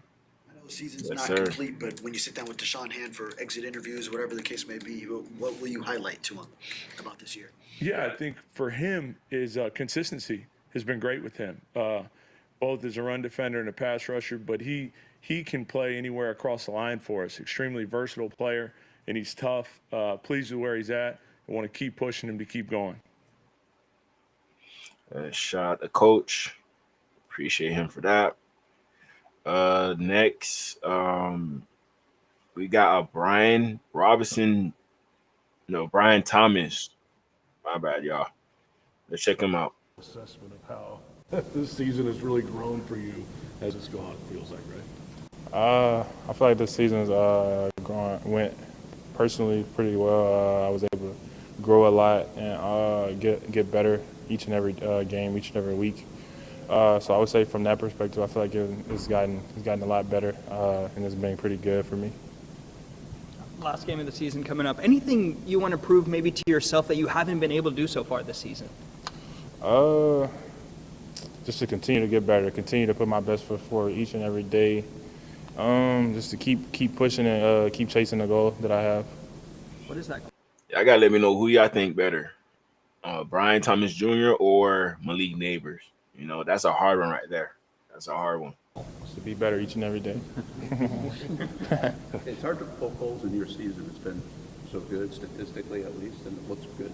Have you been critical at times of things you could have done better, or are there things that you've left out there? No, yeah, for sure. I had a couple, I think 1 or 2 touchdowns I dropped. Just a couple drops, a couple passes I feel like I could have got. too. Just like a lot of little things like that. I mean, I try to critique myself as much as possible, as hard as I can. Like I said, I'm my biggest critiquer. So I'll say it's a lot that I feel like I still could have got. What kind of rhythm do you get in when you're getting this many looks, whether 13, 14 targets or touches, compared to maybe it's 5 or 6 at some points in the middle of the season? Does it change the feel of the game for you? Yeah, it definitely does. But I mean, I try to like stay composed, whether it's 5-target game or like a 13-target game. Just try to stay composed and know that when it does come to me, just go out there and make the play, really. Is it a source of pride that when they needed you to kind of carry the offense, that you were able to answer that call after all the injuries to Kirk and Gabe and Evan? I just try to look at it as like next man up, really. Just come in, just do what I do, and just be the best that I can be, and just really, I mean, just going out there and being the next man up, just trying to do what I can do to help the team win. To deal with all these LSU receivers, like at the top of the NFL right now. I mean, and everybody, it feels like with it. I don't know how LSU do it, but hey, Florida, we coming up. We got a lot of good receivers coming out of Florida pretty soon, so I'll be ready. I'll be ready, man. And 100 and 150 miles from each other. What is it about where everybody comes from, or is it that, or guys are just playing well? I feel like a lot of us are just raised differently. We built different. Coming from where we come from. Yeah, Louisiana. I feel like we just got that mentality to just go out there and be the best, and try to be the best regardless who in front of you. Like even we push each other really. Just seeing how good they're doing, I know it's pushing me just to be better, do better, and be better. Do you guys talk amongst yourselves like that? I mean, or do you keep in touch with some of those guys as well, or no? Nah, I don't. I mean, I keep in touch with Malik and Jaden, but that was really about it. Yeah. Do you think the league will take notice, like in this draft cycle, and other just LSU guys? I mean, it's not just the receivers, Jaden and Joe Burrow. And, yeah. I mean, just some of the best performers in the league right now are coming. Yeah. Is that coincidence or? I mean, LSU, they produce talent. I mean, going up against the best at practice each and every day. Like we say, iron sharpens iron. So I mean, yeah, for sure. Should have won some more national titles then with all this NFL talent, right? Yeah, if Joe Burrow, Jamar Chase, and Justin Jefferson could do it, Jaden Daniels, Brian Thomas Jr., and Malik Neighbors, they should have done it. They should have. So it don't make no sense as to them not doing that. You crushed that guy. Great. Right? Should have at least 3 or 4 more, right? With all you guys? Yeah, I should have. What's the biggest thing that you're going to take from this season when you go into the off season and kind of decompress? Really just all the things I learned throughout this season. Just all the growth that I've had throughout this season. Just take it into next season. Because a season like this can only make you stronger. I mean, even though we've been having the season that we had, a lot of things haven't gone the way we wanted it to. You just got to look at the bright side and just take away the good things that you got out of it, and take away the bad things too, just for next year. Just know that you don't want this feeling anymore, and know what you got to do to be better from it. How much of a break do you think you need? You know what I mean? Like, do you want to take a couple of weeks off, month off before you get rolling again to decompress, or are you ready to just go right into it? I'm really ready to go right back into it, but I know my body needs a break, so I'll probably take a little bit of time off for sure. Yeah, I don't know how much time. You're gonna be in Cancun, I know it. Cancun. I'm telling y'all, all them football players are gonna be in Cancun. I will take off, but I'll probably take some time off for sure. How tired are you? I mean, do you feel it? I mean, it's a long season. Yeah. Mentally, physically. I'll say I'm still there, really, still ready to go. I got you, Crazy Dolphin. We got prospect videos coming out probably like next week.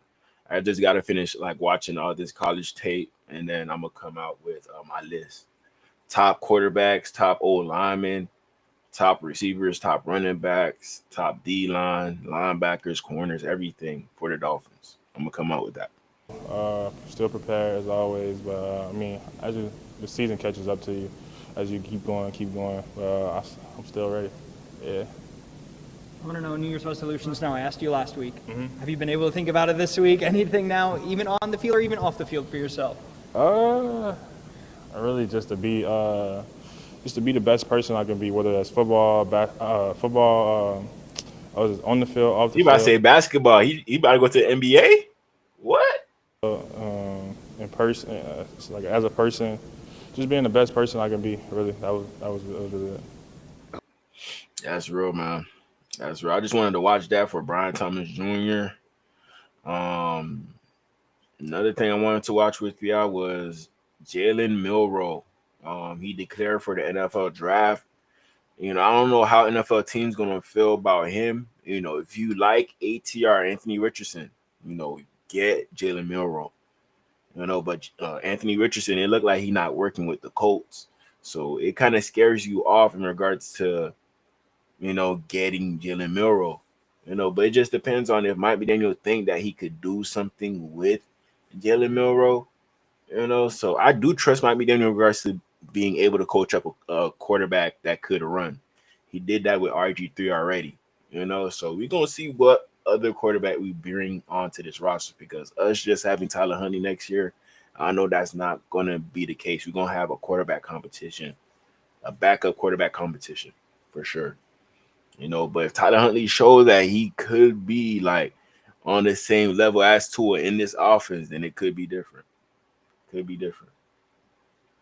Okay, good DG sounds like a plan. Jalen Milroe. I got Riley Leonard, the quarterback from Notre Dame. Y'all watched that game against Georgia. He's a pretty good guy. I forgot who else I got. Dylan Gabriel. That's another guy. Curtis Roku, something like that. I don't know. I forgot to react to the comment. My bad, from Mr. Finisher. I still can't understand why them dummies paid Tua that contract. This season was packed with bullshit. Hey, I know, fam. I'm sorry. I don't know. Yeah, I've been gave up on the season. Now I just got to focus on the draft. That's it. That's it. News out of college football, where Alabama quarterback Jalen Milroe has declared for the NFL draft. The Crimson Tide quarterback accounted for 36 total touchdowns this season, while I think he should stay for one more year, but throwing 11 interceptions. Milroe is the number 3 quarterback in this year's draft. That is according to our prospect rankings over at CBSSports.com. And a guy that has a big part in those rankings is our draft analyst, Ryan Wilson. Ryan, always good to see you, my friend. Jalen Milroe declaring for the NFL draft. Should he be doing this, especially with the way that we saw him play in that Alabama game? They lose to Michigan. What is your thoughts on Jalen Milroe declaring for the draft and maybe not going back to school?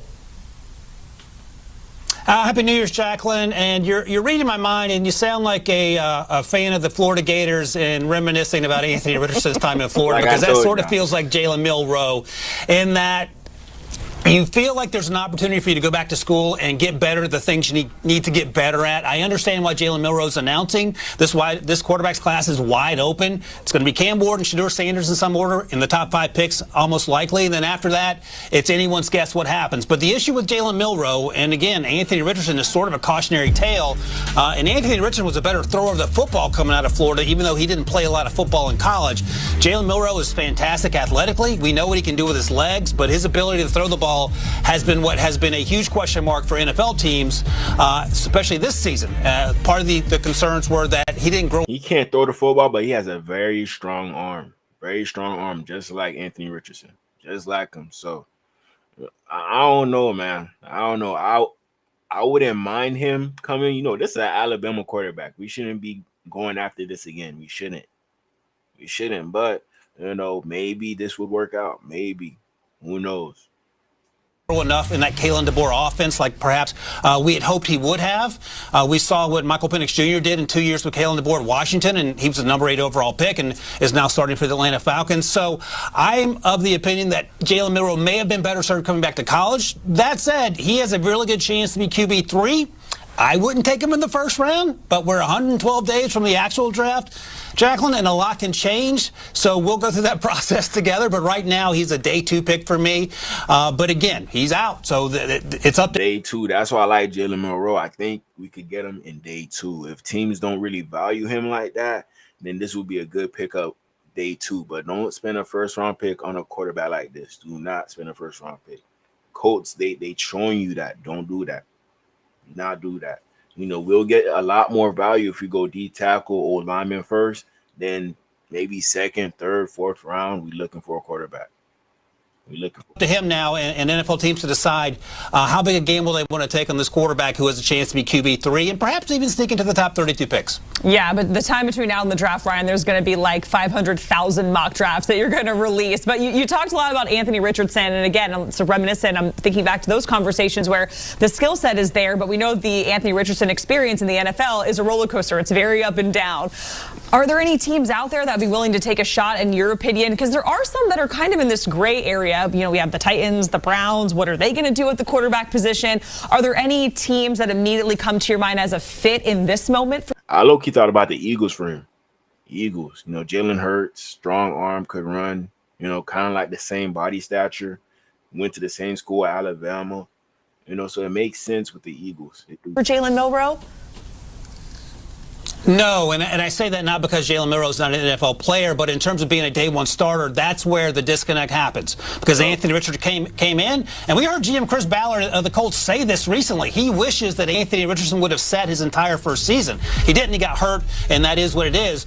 But Jalen Milroe athletically is second to none. The issue is, can he come in right away and help his Tennessee team win? He's like a good 4-3, that quarterback, a good 4-3. I'm telling you. No, because that Tennessee team doesn't have a lot. The same with the Browns should they decide to take a quarterback. The same with the Giants. Because when you get drafted that high almost every single time, and it even tended out to be the case for Caleb Williams, it's not a very good team around you. And can you lift those players that need to be lifted? And I don't think Jalen Milroe can do that because it's an incredibly tough task for anyone. Whether it's Caleb Williams, Jaden Daniels is apparently the exception. Bo Nix maybe is the exception because he landed in the right spot with the head coach and Sean Payton. And I don't know if I would want to put that on Jalen Milroe, who has a ton of growth to do as a passer, unless you're going to put in a whole bunch of plays where he's just running the ball, and that doesn't benefit anyone because it ends up getting your quarterback injured. So I understand the question, and these are going to be questions that all teams looking for quarterbacks are going to be asking. And I think at the end of the day, what we're going to see is that they're going to say this guy has a ton of talent, but he's incredibly raw. I don't know if it's worth a first-round pick. And again, exactly like I'm saying, he's not going to go in the first round unless like a team get infatuated and think that they could fix him. Then he'll probably go at the end, just like Lamar. Everybody thought Lamar was a running back, and he went 32nd to the Ravens. You know, that could be the same thing with Jalen Milroe in this upcoming draft. You know, so somebody might take the chance and believe in his ability, just like Lamar. He wasn't the best passer at that moment, but, you know, the legs were undeniable. Lamar, he was easy like a 4-3, 4-2 dude. This guy, he's like a high 4-3 type of guy, you know, but still the same thing. Not a lot of quarterbacks running that fast. Not a lot of them. We can check back on this in 111 days to see if I'm wrong or not. But that's the sense I get when you talk to teams about Jalen Milroe's NFL future, at least in 2025, in what will now be his rookie season. 111 days, but who's counting, Ryan Wilson? And we certainly appreciate it, Ryan, for just joining us here on HQ. We're following that breaking news. But yeah, man, y'all let me know about Jalen Milroe. You know, I got some other quarterbacks I'm going to talk about on this channel. And I got some other NFL draft prospects. I'm going to probably drop my mock draft next week for the Dolphins, and we're going to see who I like. You know, all the players that I pick, y'all gonna like them. Y'all gonna like them. I'm going to put y'all on, man. Now we just going to scroll through Twitter. You know, some tweets that I bookmark. I'm going to share them with y'all. Right here you have Mekhi Becton. He crying right now. He crying because he ain't never make the playoffs, man. This is what Jets do to people. This is what they do to their players. This is what they do. You listen to me, my. Oh, this is crazy. You look at me. I love Can't believe it. He can't believe it. We're gonna do some good shit for it, baby. Oh, this is crazy. You said the. Don't let Coach Stout see you. He'll ruin the moment. Hey, guess what? He'll ruin the moment. You just won your first division championship. Get away from her. Everybody give him a hug. Get away from her. Everybody give him a hug. Everybody got to hug him. He been through too much with the Jets. He been through way too much. This is why he doing this right here. This is why. All right, on this one, insane. 16 out of the top 20 draft picks in the 2018 NFL draft have made at least one Pro Bowl. So this was a pretty good draft. Baker Mayfield, he looked good now. Saquon, he looked good. Sam Darnold, he looked good. Denzel Ward, good. Bradley Chubb, man, he fell off. Quentin Nelson, good. Josh Allen, good. Roquan Smith, good. McGlinchey, and Josh Rosen, I don't even want to talk about him. Minka Fitzpatrick, y'all remember him, a legend, Miami legend, but he tried us, wanted to leave. Vita Vea, good. Darren Payne, good. Marcus Davenport, not really good. Colton Miller, good. Traymon Edmonds, he played good earlier, but now he not really playing that well. He not. Durham James, good. Jair Alexander, he's playing well as well. Leighton Vander, that boy retired. Frank Ragnow, good. Billy Price, nowhere to be found. Rashawn Evans, nowhere. Isaiah Wynn, former first-round pick for the Patriots. I don't know how y'all feel about this one. Y'all let me know in the comments. DJ Moore, good. I say he's been playing good. Hayden Hurst and Calvin Ridley, I say he's good. That's a hit right there. Rashad Penny, he retired. Terrell Edmonds, he just got signed to what team? I forgot. I think the Chargers. I'm not too sure. But he hasn't really been playing too well. He's been on too much teams already. Too much. Tavon Bryan, he been at whatever throughout his whole career. I remember him from Florida. Mike Hughes, he's he been up and down, but I'm kind of neutral on this one. Sony Michel, he went to the Chargers after we released him, and they released him as well, and so now he don't got no job. And Lamar Jackson, we know what happened with him. Man. Jets are expected to part ways with Devontae Adams, so this is definitely a plus for us. Most definitely, man. Let me see here. Right here we got a Joe Mixon. He gonna talk about Deontay Johnson. They just traded for him. Tank Dell, he down. Stephon Diggs, he's down. So all they got is Nico, the other receiver that they just added, Deontay Johnson. He might score a touchdown. You could put a little parlay in. You can. But let's hear what he got to say. Football player, but I mean, for him to come. I'll be right back, y'all. And us be able to uplift him, because he was struggling this year, going from place to place, and trying to figure out where he stands in people's team and things like that. But I mean, he came in here since day one, ready to grind, ready to work. And when we got guys like that, I mean, we love that. As a Texans organization, what I'm saying, or as a teammate, I love that. A guy that's gonna come and give his all, put all the hard work in, and do everything the right way. And I mean, he's done that. He learned the offense real fast, and the way him and CJ is clicking, I mean, that's one thing as a running back that I love to see. But in terms of going into the postseason, I mean, you can never take that for granted. Like I said, you got people as a football player, but I mean, for him to come in since day one, and us be able to uplift him, because he was struggling this year, going from place to place, and trying to figure out where he stands in people's team and things like that. But I mean, he came in here since day one, ready to grind, ready to work. And when we got guys like that, I mean, we love that. As a Texans organization, what I'm saying, or as a teammate, I love that.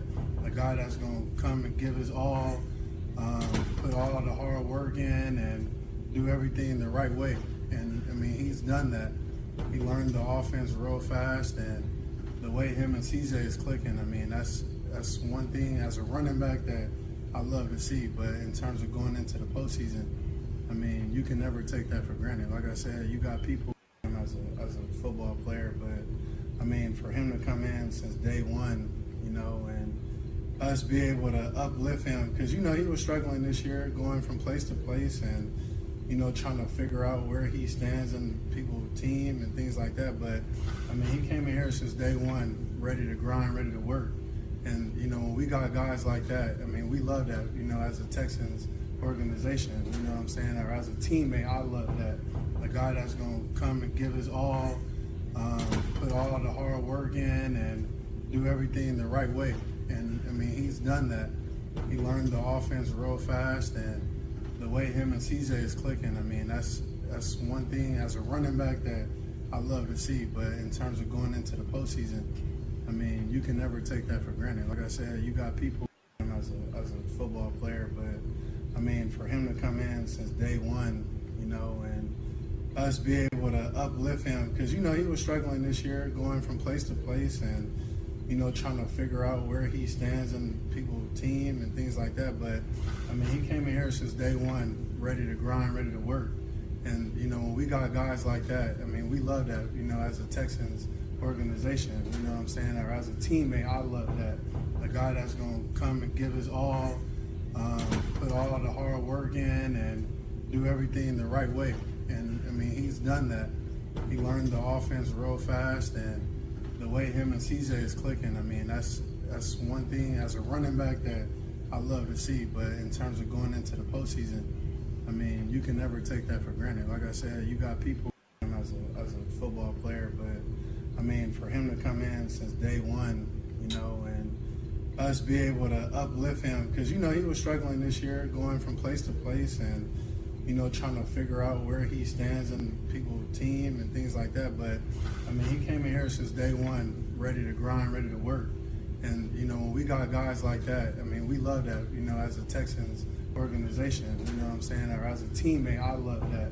A guy that's going to come and give his all, put all the hard work in and do everything the right way. And, I mean, he's done that.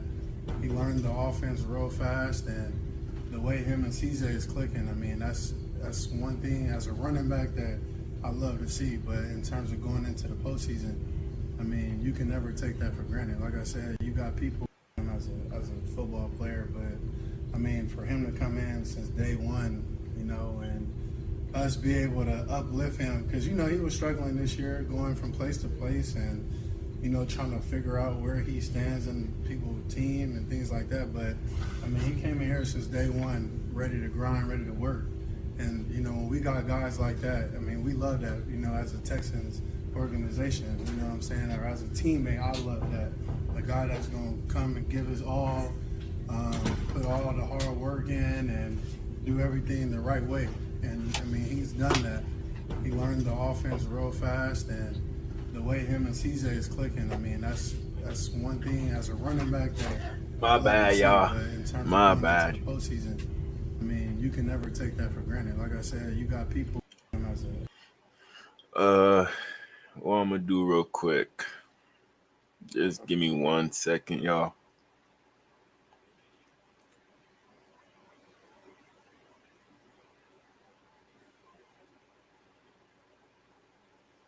I see what you said, fam.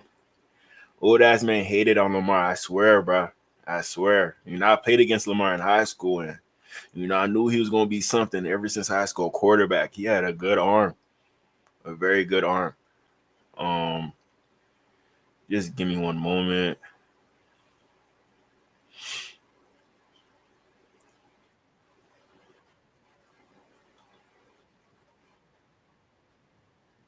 All right, I got it.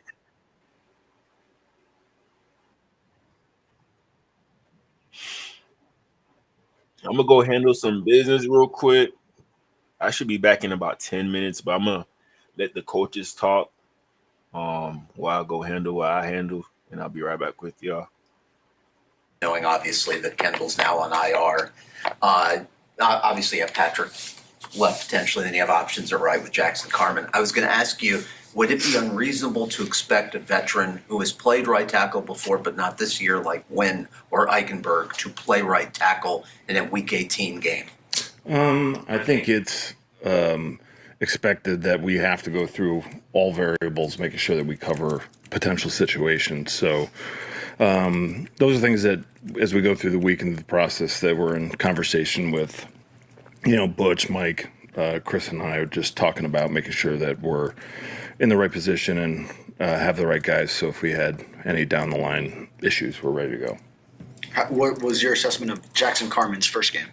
I think that for him, there was some good that we liked, and there were obviously some things that he can improve upon, especially when you play for a long time. You're used to certain techniques, and you actually get game performance to do it. That's when you make your most your greatest learning, because now you can actually see it live and now you can make the improvements. So the one thing about Jackson is heavy pro, works his tail off, and I know he'll be ready to go, and he's excited to improve every day he goes out here. Have you worked out or observed Braden Daniels in the past? I don't know if he was a part of the draft assessment back in the day. Okay, back last year, right? Yeah. He was a guy that we liked, and then he's shown versatility in the NFL, and that's just something that we always value, is the guys that have flexibility throughout the line, show range, movement skills that can play inside and outside, and those are, when guys become available and we have spots available, those are the guys that we really value. Frank, when you look at pass protection, you could have a quarterback who has not played a lot, and Snoop with this team. Left tackle who has not played a lot, and Patrick Paul, right tackle. That communication, quarterback, left tackle, right tackle, is that a huge thing in pass protection? Or, is it just kind of, you're a pro, you can do it? It's more of, collectively the group of the offensive line, starting with the communication through Brew, through the inside out, and then quarterback knowing the intention through our protection system of how we're going to block things, anticipation.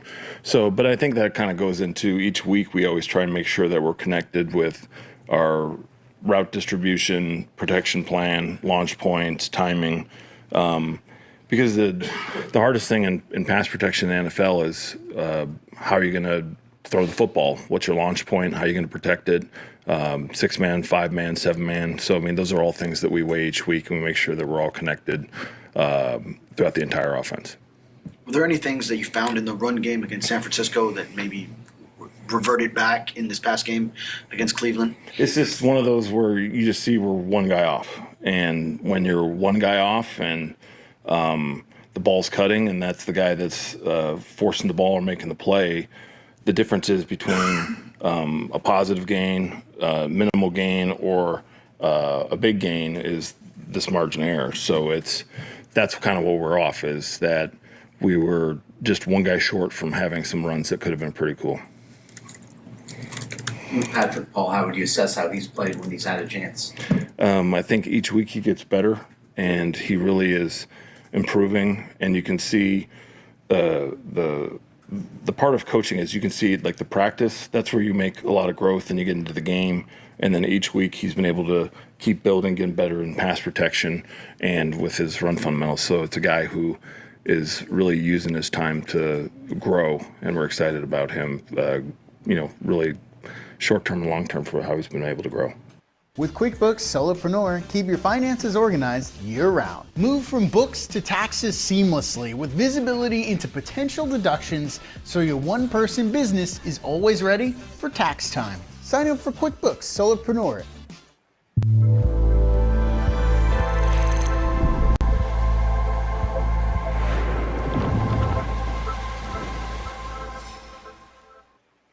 Frank, Snoop is 22 of 26 passing last week. Why was he so effective? Why is that number so high? I think it goes into, like we were talking about, pass protection and how it builds out to the entire passing game. So if we're all on the same page of our intent and we understand how route distribution timing connects to pass protection, that allows us to distribute the ball. And also at quarterback, knowing that as I go through my progression, where's everyone going to be? So, and what's the launch point I'm protecting? So I think it's just that connectivity is vital, and that's why we make sure that from Wednesday through all the way to the game, we're talking about the different components of the game plan, how we're trying to attack the defense, distribute in the passing game, so that way we can be effective. And Snoop is awesome with his approach and preparation. Yesterday, Mike McDaniel said, I think Snoop is starting today. He said today. In other words, as of yesterday, he was planning on Snoop to start. Nothing has changed, right? I think that this time of year, we're really working through each day of just making sure we're getting guys ready for a process, and we're just evaluating, where we're at each day. So like right now it's Thursday, making sure we're at right now, Friday, Saturday, all the way to the game. So that way we'll know who we can go to the game with and put him in the best position possible. Has Tua told you guys if his hip has improved at all in terms of how he feels or how he's able to move? What's been conveyed? Well, always a player, they want to be able this time of year to go out and execute and play with their teammates. So, I mean, he's being aggressive with his rehab and his approach to get ready to play. But ultimately, we're just making sure that we put everyone in the best position possible so we can execute and have a great day versus the Jets. Where does Jalen Wright stand right now as his opportunities have kind of diminished recently? I think it's not really as much the other guys. It's just, the versatility and what Devon brings just in the passing game along with the running game. And when you look at like the first Jets game, I mean, we had a 30-yarder call back on a holding call. Like and then versus the Niners that hits off almost the same spot, for the touchdown at the end of the game. So it's not as much, how the other guys are doing. It's just opportunities as we're getting into it. If we're not running the ball the way we feel about it, then we're making sure that we're moving the ball effectively through other areas of the offense. So ultimately, we always look at our goal is to manufacture yards, drive the field to score points in whichever way the defense is vulnerable to the attack. And so that's one emphasis for us in the run game is to give us more opportunities and make sure we're getting guys. But we haven't lost confidence in any of our backs, and their approach has been great. When you're measuring if Tua is healthy enough to be able to play, Mike said that it's an issue of like how well he can protect himself on the field without making the injury worse. Is that independent of issues along the offensive line or injuries on the offensive line and how that pass protection, like you were mentioning earlier, can hold up? Or do you just measure, okay, if he's good enough to go, we're going to send him out there regardless? Yeah, I think it's easy to sit back and go, okay, these are the things that could happen, and then how do they impact things? Ultimately, it goes into a player's ability to execute his job and also be healthy enough to handle the things that could occur. So I think that we try and make sure that our guys are good to go through our medical process and our communication, so that way we can have guys play effectively and they're not putting themselves in a position where it's just, hey, I can do this, but I can't do that. It's like we want guys to be able to go and perform and do what we need to do to win. And on that same question that Juan's just raised, just to, I guess, phrase a slightly different way, just to confirm what you're thinking. Mm-hmm. Does whether you have backup offensive linemen in the game affect even one iota a decision on whether Tua plays, or are they totally unrelated? It wouldn't matter if you have 5 backup offensive linemen. If Tua's cleared and able to play, he would play. I think that when it comes into these situations, I know that you guys have to weigh and think that involved in our process. The biggest thing for us is that when we have different guys stepping up at different spots, we're making sure our entire plan of what we're doing is putting our guys in the best position and making sure they have the ability to do their job. If we were sitting in 5 wide and, just drop back throwing 7-step, then yeah, that would be like the doomsday you go through of like, oh, what's going to happen? But ultimately it's for us to put our guys, can they play and play at a high level and play at what we need to do? And that's how we evaluate to make sure we're ready to go. On Fiverr, you can find the perfect freelancer for your digital marketing. But you probably already know a guy who knows a guy who has a cousin who has a neighbor who can do it. Well, we also know a guy, David, a freelance digital marketer with tons of reviews like this. We also know Kate, Carla, Shannon, and Greg, who are experts in SEO, SEM, website promotion, and social media management. Find freelancers in a variety of services and boost your digital marketing today.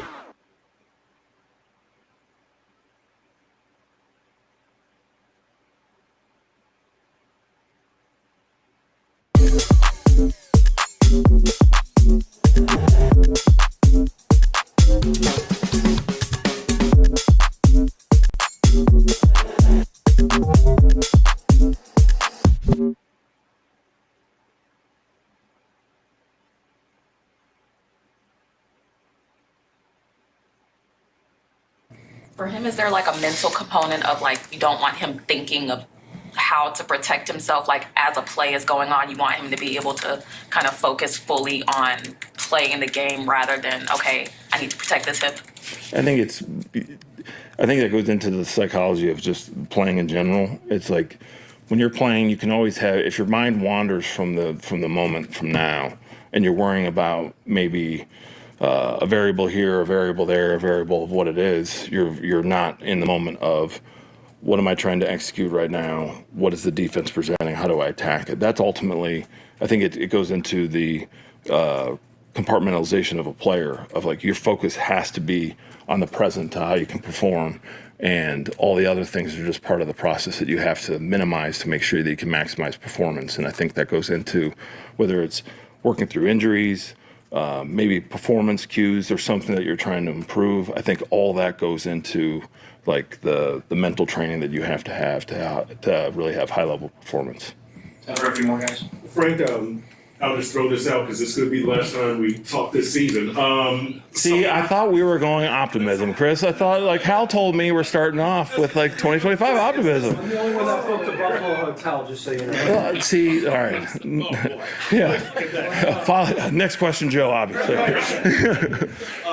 Mike said that Tua kind of aggravated the hip on a hit that he took against San Francisco. Was it the pass to Tyreek in the end zone that was tipped?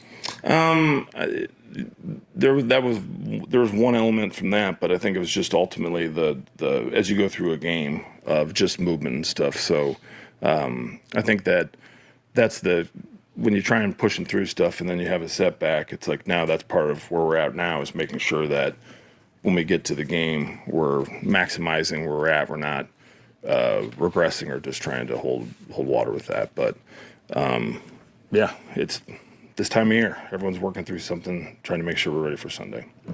Joe? No, I'm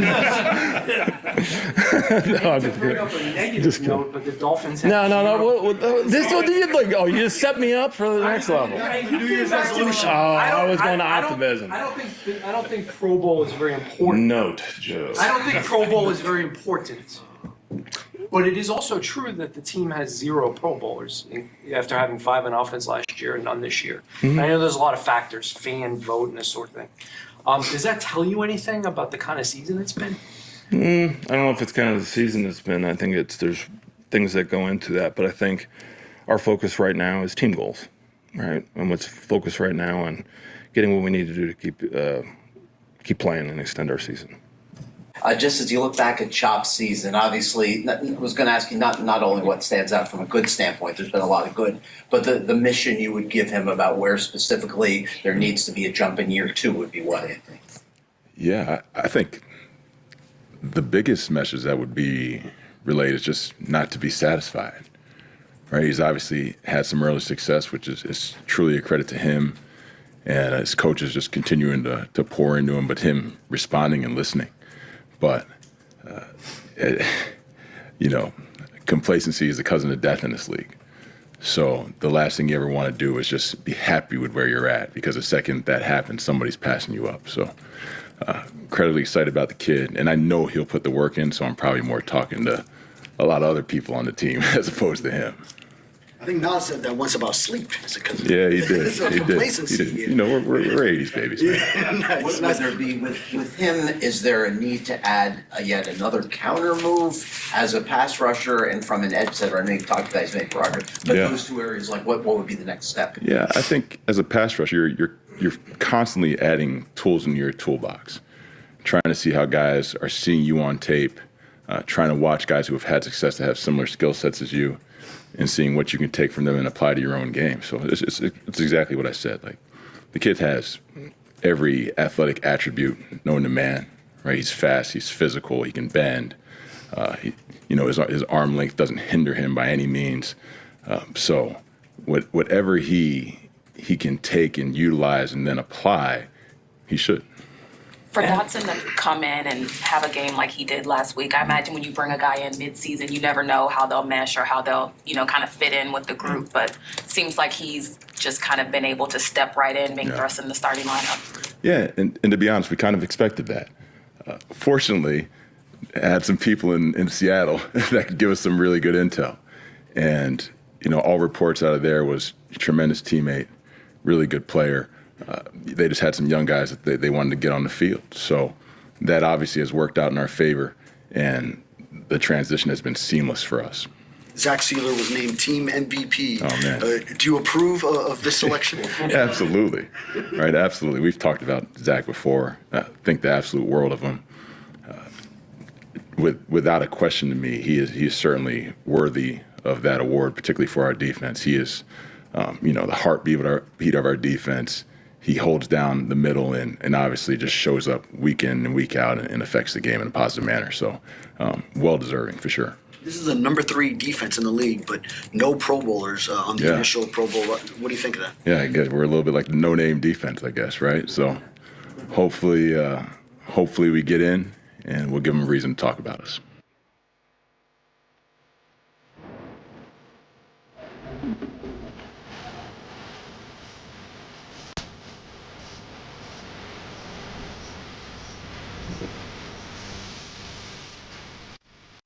A happy place comes in many colors, like one that leaves you feeling refreshed.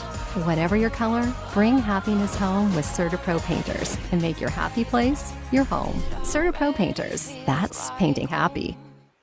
I wouldn't ask you what the nature of a private conversation would be, but I'm curious. Obviously, with guys who are on waivers, in Mike's case, he called Matt LaFleur about Grant DuBose. In your case, because of your relationship with Mike McDonald, having worked with him, did Chris and Mike have you make the call to McDonald with regard to Dodson? I wouldn't ask you what's discussed. Yeah, but is that conversation ever awkward when a player has been cut? Because obviously you have to probe about why he's been cut. Yeah, it's never an awkward conversation. And Chris and Mike definitely didn't prod me to do that. That's something you just do on your own. Just if somebody comes up and you think that there's potential of adding them to your team, as a coach, you always want to get as much information on that player as you can. Those conversations typically aren't awkward if you're calling somebody that you can trust, right? Because there's some coaches, obviously, that they're going to try to protect their guys, and particularly if you're talking to college coaches, right? They're going to try to protect their guys and paint them in a positive light. But if you're talking to coaches who you trust, particularly throughout the league, usually most people are pretty honest. So you emerged from your conversation with Mike recommending it? Again, not asking. No. I think the potential of adding Tyrell is brought to me. You're always asked to watch the player first, right? So when we were asked to watch him, that's when I chose to do a little bit of digging. Anthony, last week Dodson had 15 tackles, Mm-hmm. and then you look at Jordan Brooks' career, he's had as many as 184 tackles in the season. When you hear numbers like that, I'm trying to figure out in my head here what goes through a person's body when they have that many collisions in a season. Yeah. Oh, man. I've never been close to that many collisions in a season during my career. So, but the thing I tell you about those guys, one, particularly in reference to Jordan, because I've been with him the longest, he is constantly working at his craft, in whatever that is. On the football field, technique and fundamentals with Coach Barry and Matt O'Donnell. Off the field, taking care of his body, making sure that he can endure those collisions week in and week out. And I think he just displays a will and a mindset where he will not be denied, right? He's going to make sure that he gives all he has to each and every one of his teammates every single week. And I think, in my limited exposure now to Terrell, T-Dot, like he's cut the same way, right? Anthony Walker's cut that way. Duke Riley is cut that way. So that room has been strong, consistent for us most of the year. And it's truly a testament to those guys and the coaching they've been given to. Last time against the Jets, both Garrett Wilson and Devontae Adams had strong outings. What needs to change at this time? We need to stop him, right? We obviously didn't execute our plan the way we intended the first time. And we certainly didn't go into it blind thinking like, oh, don't got to worry about these guys, right? They're incredibly talented. Obviously, Rodgers, his relationship with Devontae is, it's like they live together, right? They know what each other's going to do before they even have to signal anything. So we're certainly cognizant of that. We have a chip from the way that last game went. It certainly wasn't our best game, and we got to make that right. Different for the secondary will be Kendall Fuller out, now Storm Duck, Boundary on nickel packages. How have you assessed how he has done? Yeah, I think Storm's done a good job. But who knows going to be out there, right? Could be a multitude of people, and Aaron will just look out there on Sunday and find out. Was there anything with honors snaps? Obviously, he's played 16 defensive snaps this year, but was there anything there that made you give any thought to anything toward the Sunday? I mean, when his opportunity presented itself, he was physical in edge setting. He got there and made a tackle when the opportunity presented itself. So extremely happy with where Ethan's at. And there's some other guys that showed up too, right? We've talked about Elijah Campbell who made some hits out there, right? And was talking a little trash, which, you gotta love that confidence in him. And then Saran Neal, right? Saran Neal's a guy that I, he's had some ups and downs throughout the season, but the one thing I know about him, he's going to show up. He's going to be a physical force out there when he does touch the field. So all those guys certainly have an opportunity. Are there any Georgia Bulldogs on the coaching staff? None that come to mind right away. What about your chances in the Sugar Bowl? I feel pretty good about it. I absolutely do. More than I have. This is not a knock on my university, but I got to tell a quick story. Okay, so 2012. All right, they're playing here in the Orange Bowl against Alabama. So, unfortunately, so was I. But me and my dad were in town because I've had that place in Coral Ridge since '09. And I'm like, Dad, we're going to the game. Going to make it a day. It's going to be a memorable time. Like me, Dad, father, son time. Let's go watch the Irish kick some butt. Only time we got to cheer was kickoff.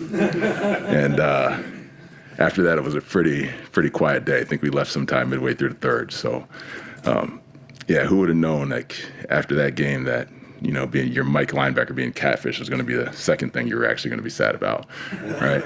So hopefully it doesn't go down like that. Have the utmost faith in the team, cheering for Marcus Freeman, man, and hope they bring home a win. This would typically be a question for Mike, but since we had a lot with Tua with him yesterday, we never got to it. Just wanted to make sure Matthias Bowser, Cam Smith, obviously they haven't been designated to return, both just physically not ready yet. Yeah, just medically haven't been cleared to play. Anthony, like Barry said at the start, we're hoping this isn't the last time we meet, but I'm just wondering what your process is going to be should you get feelers from other teams for head coaching positions. What will you do? Yeah, so it's funny because I spoke to my agent last night, and he's like, what are you doing to prepare for those options? I'm like, absolutely nothing. Absolutely nothing. Yeah, I'm so focused right now on just controlling what we control, beating the Jets, and praying that we get the help we need in order to continue this run. Because I think if we can get in, if we're blessed with that opportunity, we can make some noise. How much do you want that for Calais? Because obviously he stuck it out with this team and then now has a chance going into Week 18. And this is what he came here for, is to compete in the playoffs. Yeah, I've wanted that for Calais since 2021, our first year together. Even the year we spent apart when he was in Atlanta, I've wanted that for him. So, obviously, man, just to get in and, to get a ticket to the dance is what we're looking for. And if anybody can help push a team past whatever its limits may be, it's that guy. So I'd give anything for that out. Maybe you need him to talk to the Chiefs then. Yeah, well, I don't know. We're going to play at the same time, so that'll be a tough one. Maybe we can do a pre-recorded message or something like that.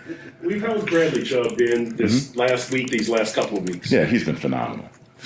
Like I said prior, I hope he gained confidence in that 3-week window when he was allowed to go out there and actually play football.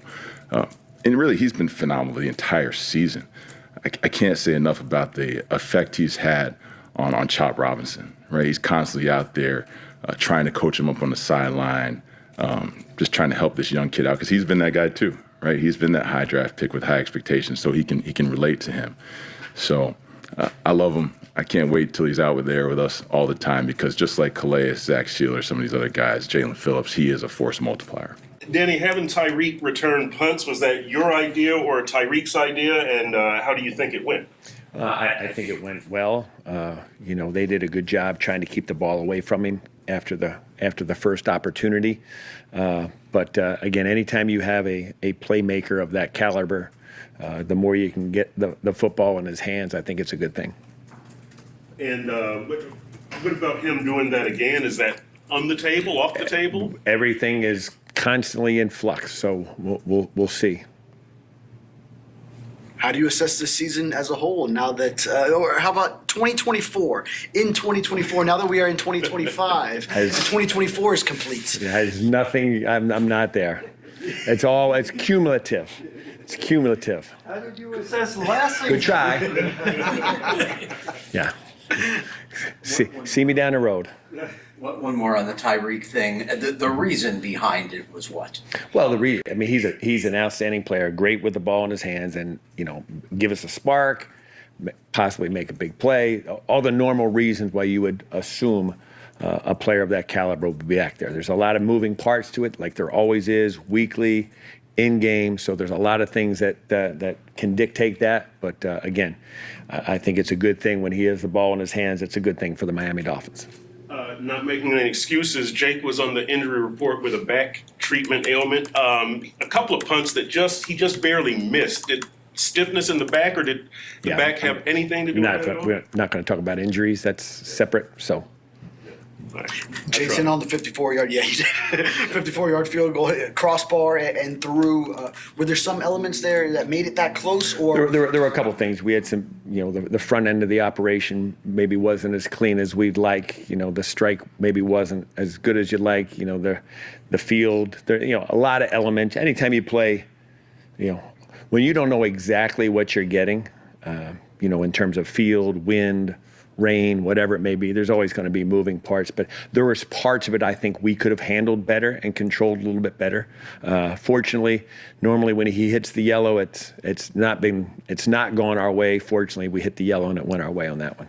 what does it say about Jason that all those things, despite all those things, it still went through? Correct, and that's sort of where he is right now, and that's, hopefully we can keep that rolling as long as we're playing, that the good things keep shining on him. Coach, I have a question that hopefully you can teach me some football on, because on the play that I think Elijah Campbell was the one that drew the flag for the fair catch call, and you can't make the contact after that. What's the coaching point on that for a gunner when the guy calls fair catch or doesn't call fair catch? Do you try to teach him to hit the guy? What's the coaching point? Well, you can't. Obviously, there's a couple rules. There's a couple ways that we'll play the gunner based on field position, what ball we're hitting. So there's a couple things that go into what technique we're asking him to play. But simply put, in that situation is, trying to attack and play the returner as if it's going to be a return, and then off the fair catch, obviously. The best part of that was me, both Elijah and Saran immediately were pointing at the returner and yelling at the official that it was an illegal play. They don't want to hear from us. They don't have time to get to us. For those guys, again, to be able to do that as soon as it happened, to make the official aware of what happened. Not that the official wasn't. He was pretty quick to go to his flag, but good awareness by both those guys and understanding the rules. Danny, a general football question. When a player's helmet comes off, I know it happened to Benito Jones. I think it happened to Mo Camara on a special teams play not too long ago. But anyway, what is the rule? Is the play dead, or what do you tell the players to do? What happens there? You keep playing. The play does not stop when a player loses his helmet in the course of a play. The play continues. They just got to be, they got to be smart in how they're playing. But a lot of it's instinct at that point. They're not thinking about any of that. They're just playing football. But so Benito was carrying the ball with no helmet, and so has nothing to do with anything. In the course of a play, they are not correct. They are not going to blow a whistle because a player has lost his helmet. The play will continue. If I were to ask you, Danny, if you found a long-term returner in Malik Washington, would your answer be yes, or it's too soon to know? I think we really like him as a player. I think we really like him as a returner. I really like the progress he's made this year, and where we started. So I think the long-term prospects of him are very good. But that's for another day. The Jets changed kickers since last time. Any change in the process for you guys? I know he was the one that was on the kickoff that Malik Washington returned. That was pivotal late. No, it's we'll go back. We got a lot of history and files and tape and reports on Greg Joseph, and as soon as the move happened, we got into that. And again, it's they're going through something there. It's hard. People don't understand the constant change and the operation, and that'll be their 5th kicker of the year. So my kudos to those guys for working through that. It's hard, But he's a good player. He's got strong history in this league, and we're going to get their best. It's a good group. No sympathy for them when you've had 5 long snappers. Yeah, correct. It's all part of it. It just seems how it is. So with the play this year of Julian, we've seen some really good blocks, other maybe not as great moments. How would you assess in sum how he served the role you've asked him to do? He's done well. Really with me, it's just guys getting better as the season goes on. I know early on you were on me about his penalties. I don't know when the last time he's had a penalty, knock on wood. But so it's just, you got to remember where he came from and where we're trying to go. You're coming from Campbell University and you're not really playing inline tight end. Now all of a sudden you're in the NFL and you're asked to do a lot of stuff besides just line up and go block people. So I'm pleased with really the whole room. I feel like they've all gotten better as the season's gone on, and that's really all you can ask for as a coach.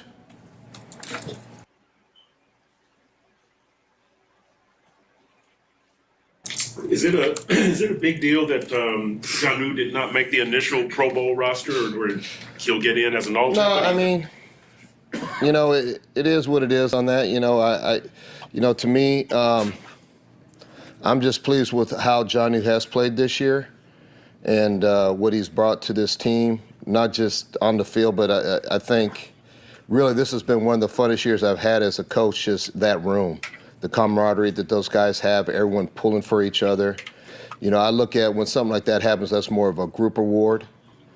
Jason Dunn used to tease Tony all the time, Gonzalez, about you wouldn't do it if I wasn't in there blocking for you so you can go out and run and catch the ball. So there's a lot that goes into all that stuff. And, just the fact that, people talk about him in that light is good. And there's a lot of work we need to do because I think he can be significantly better. And so I'm looking forward to that when that time comes, starting next year or whatever. And so this just gives us a kind of a baseline on where we're starting and then keep it moving forward next year. If you're willing to share, John, where could Jonnu be significantly better? We can be better in the run game. We can be better as pass protectors, running routes. We can be cleaner at the top of routes, separating. I tell my guys all the time, my job is to never be satisfied. So that's real right there. That's real. And I think if you asked him, I'm sure he would tell you there's things he could be better at too. And so that's what allows you to be successful. If you just sit there and think you've made it and you've arrived and it's all good, then somebody's going to pass you up. What do you make of Durham Smythe's season? You said in your first answer, everyone in the room has shown improvement this year. Are there some tangible things that you can point to? Yes. Durham does a lot for us as far as getting things right. There's times that maybe a play isn't called right or the personnel or something like that, and he always makes it right. I think Durham's done a really good job as far as the team's aspect of it as well. He helps Julian and Jonnu at times, explain things how he sees it through being in this offense for a while. And then what he's done on the field, making some key blocks at the right times on certain screens or pass protecting.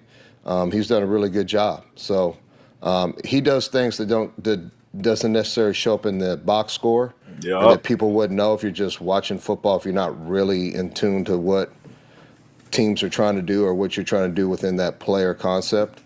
And he does a lot of that stuff right that allows us to have some success offensively. John, what might have... It seemed like he got more confidence in regards to Durham Smythe blocking than Jonnu. Way more confidence. And Julian Hill as well, because Julian Hill, he began some reps, surprisingly enough. Even though all of us say he trash, he get reps. He do. But I'm not going to watch this whole thing. I'm going to just finish reacting to my tweets, and then that's going to be it for tonight, man. I thank y'all for still being here. It's late at night, 12 o'clock at night. I wanted to react to this because soccer player Nicolas Pepe, I think that's how you say it, has retired Tiana Trump and has been seen spending time with her on New Year's. Surprising enough, man. So I don't know. I don't want to judge nobody in regards to this. It's none of my business, but at the same time, I'm gonna show y'all the comments. I don't want to say it. I'm gonna just show y'all the comments so y'all can see. Tell me how to say it for real. Seriously, Bon année? What? Bon année? What? Bon année. Ain't that Creole? I think that's Creole. Bonne année. Bonne année. That's New Year in Creole. He gotta be Haitian. He gotta be Haitian. Gots to be. And like we spoke about, Jalen Milroe, he just entered the NFL draft. You know, knowing a quarterback like this, as soon as he go out there, throw the football around, the scouts see him, they're gonna fall in love and get him in the first round because they desperately need a quarterback in there. You know, just as long as he have an arm and he can run, they're gonna try to work with you. They're gonna try it. So I don't know if he falls to the second round or if he stays in the first round. We're gonna see, but you know, I'll get him in the third round if he falls there. Third round, that'll be a good spot. Let me see.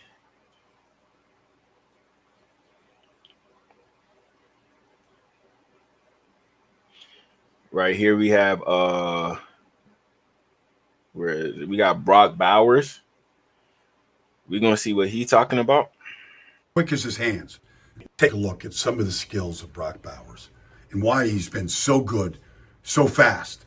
Like on this play right here, he's just stair-stepping right now, getting behind Demario Davis. But right here's a free hitter coming at Aiden. Y'all let me know in the comments, Chop Robinson or Brock Bowers. Y'all let me know. O'Connell. He's going to throw it to a spot. And right there, Brock Bowers hasn't seen the ball yet. But watch how quickly he locates it. His eyes are as quick as his hands. It's a good skill to have. Now, his ability just to bounce off defenders here. This little in cut right here bounces right off the free safety. Catch. Looking for more. Still stayed up. Then he gets this where his quarterback is in trouble. All right? Here comes the defensive end, and now Brock Bowers just keeps coming. Keep running and get into the vision of your quarterback for a catch and a first down. Then you get this. He's doing this as the number one target over there. The number one target as a tight end, man. So Brock Bowers, he generational. Generational. Gold jacket.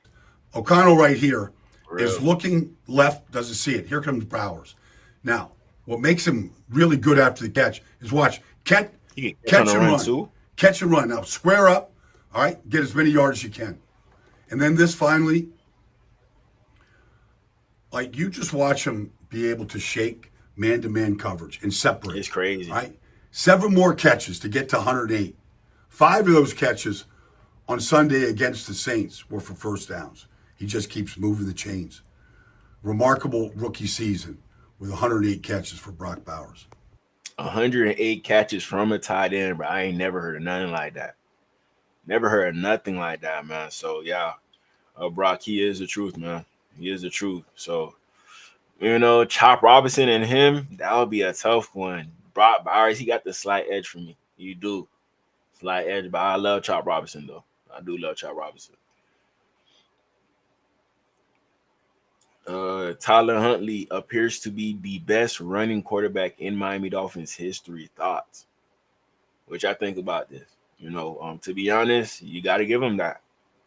You got to give him that. It seemed like Miami tried to stay away from quarterbacks who can run, you know, because I don't really know the reason why. You know, maybe after this year we'll learn our lesson, you know, but we're never in a situation as to where we got to draft a quarterback that could really run. Like even the draft where Tua came out, Joe Burrow, he can't really run like that. Justin Herbert, no. Jordan Love, no. Jalen Hurts, but nobody was going to pick Jalen Hurts in the first round. Let's be honest. Let's be honest, man. So Tyler Huntley, let's see if he could play good on Sunday before we say this. Let's see. Aziz Al-Shahir, he just got reinstated. You know, he was suspended after that hit to Trevor Lawrence. You know, I thought he was going to be out for the whole year, but he came back. He's saying he was in a really dark place. You know, he actually went to FAU around the corner, around my way in Boca. So he's one of those good FAU players that came out, one of them good ones. I wish they had a video. I think they do. I think I gotta click it to see if they do got a video. I'll show y'all. No, I don't think they got a video. Okay, they do. I'm gonna show y'all. When you reflect on the suspension, tough was that on you And what do you think was misunderstood about you? What would you like to set the record straight about what happened on the field and the aftermath of it? I mean, it was tough for sure. I think obviously the whole incident and everything that happened, kind of speaks for itself just as far as I pretty much spoke on it multiple times from my statements and stuff like that. But just I think obviously the letter and the language that was used in it and kind of the misconception of what my career essentially has been. It was tough. It was hard. Not being able to be around anybody, being in the facility. I think just for me, I was in a really, really dark place. It was hard for me to see myself playing football again prior to having the conversation I had with people in the front office of the league and stuff like that. Here's what happened for those who ain't see it. It was this hit right here. Whacked him. His helmet hit the ground. He was about to square up with a lot of people. A lot of people, man. This was a crazy day when I seen this hit. A crazy, crazy day. Trevor Lawrence, he ain't never come back after this hit. Ain't never come back. You would have thought he's trying to kill him. To be honest, you would have thought that. But Azeez Al-Shaair here, I know him from FAU when I used to go to FAU, FIU, always those rivalries. So I know Azeez. So I know he ain't mean it, but he's always a good hitter. Always a good hitter. Ever since FAU. I think he got freshman All-American. I think he did. So, hey, welcome back. We're going to see if he's going to help the Houston Texans because they got their playoff seed locked up. They going to the playoffs. It's them, the Bills, and the Chiefs. They're already locked in. Everybody else, they could lose their spot at any time. If they lose this weekend, they could lose their playoff spot. But the Texans, they chilling right now because they're in an easy division. If the Dolphins were in the Texans division, we in the playoffs. We chilling. I promise you that. Let me see. The Dolphins have the NFL's #1 ranked offense in 2023. The Dolphins have the NFL's #3 ranked defense in 2024. So maybe if we had the defense from this year to go along with the offense that we had last year, maybe everything could have worked out. Maybe. Who knows, man? Who knows? Here's Cliff Kingsbury. He gonna talk about the Bears job. There's some rumors circulating that he might take the Bears job. There's some other teams calling him up, seeing how he doing. Let's hear what he got to say about that. Yeah, I'm sure at some point. Yeah, at some point. Do you plan to interview for jobs this year? I won't comment on that, but yeah, we'll see how everything plays out. But I'm very happy here. Yeah, this has been an awesome place and has really helped me kind of rekindle my love for the sport. Last one. What did you learn from your first stint? What would you do? Yeah, I think the first one, I didn't know what I didn't know, really. Coming from college, I bounced around on teams as a player, but not as a coach on any level. And so to come in there, I don't think I set the foundation the way I would do it after watching DQ and how he set the foundation from day one. And it was, these are the standards. This is what we won't compromise. This is what we're going to be. I definitely could have done a better job of that. And kind of once you don't lay it out like that, it's hard to put it back in. It's hard to kind of reset it. And I think that's where he's done such a great job. It's like, this is what we're going to be from day one. There was no ifs, ands, or buts. And the guys bought in. And, he's led in an incredible way by doing that. Yeah. He's saying him and Kyler Murray, they ain't get along. That's what he's saying. Him and Kyler Murray, they ain't get along, and he ended up leaving. Made him lose the love for the sport. But then he came back to USC. Then he coached Caleb Williams, and then he left USC to go to the Commanders. Now he coaching Jaden Daniels. Now he might go back to the Bears to coach Caleb Williams. So we're gonna see who the Bears hired to be their head coach. But I'm pretty sure it's gonna be an offensive guy. Ben Johnson or Cliff Kingsbury. Those are two guys I think that they might hire over there. All right, here we have the sack leaders in the NFL. Myles Garrett, he had #1. Trey Hendrickson, he had 14. Nobody talking about him for a defensive player of the year. Nobody talking about him. Nobody. Everybody talking about TJ Watt. He only got 11.5 sacks. I do not think he's going to come into this weekend getting more than 1 sack. Maybe he might break a record, get 7 sacks, and catch up to Myles Garrett. But as of right now, you might have to give it to Myles Garrett, Defensive Player of the Year. You might have to give it to him. You know, I probably put money on it as well. Probably put money. But Trey Hendrickson, he might get there because his team might make the playoffs. There could be a possibility, but I doubt it. I doubt it. So I would automatically give it to Myles Garrett. I would. Let me see who else is on the list. You got Dante Fowler. He need 1 more sack to reach his incentive. Will Anderson Jr. He got 11 sacks. Nick Bonito, shot at him from the crib. Broward, he got 11.5 sacks. Andrew Van Ginkel, he got 11.5. We needed this right here. We needed this right here, man. This bothers me. This bothers, like, come on, man. We would have this and Chop Robinson. Ooh, lethal. Nasty. Nasty, man. I wouldn't want to play us like that. I would not want that. But this was Wednesday's practice report. Teron Armstead did not participate. Going through something. Calais Campbell, probably some vet rest. Yeah. Rest. Jordan Poyer did not participate. Knee, finger.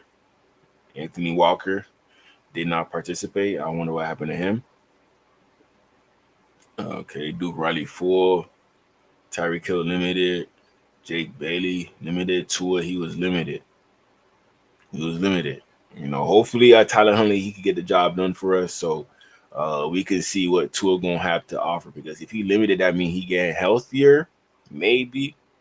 You know, people making a big deal of this hip injury, but I don't know how severe it is. You're not getting no indications. You know, there's some doctors talking about it, but I don't know. I don't know. With the New York Jets, Sauce Gardner hamstring did not participate. Morgan Moses, Elijah Barrett-Tucker, their O-line did not participate. Quinnen Williams did not participate. So we're going to see if those guys play or not. If these guys do not play, we win in this game. We win in this game for sure, for sure. I'm pretty confident about that. So here you got Tua. This was him throwing around uneven before he threw the ball. Y'all didn't see that? You see? But I don't know. Maybe I'm tripping. Maybe I'm looking too hard. I don't know. It's confusing. They saying he hurt, but he out here throwing.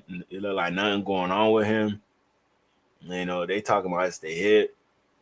Remember last time when Tua got hurt with the hip, that's why we all worried because we know that was the part. If you don't got your hips, you don't really got nothing. Your hips connect to your core.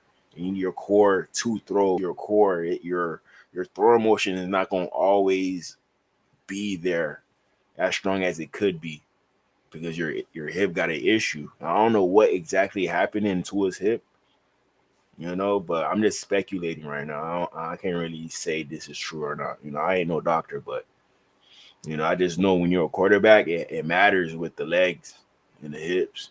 Even though you're throwing with your arms, it matters about your legs and your hips as a quarterback. Not even that, your whole body, to be honest. Your whole body.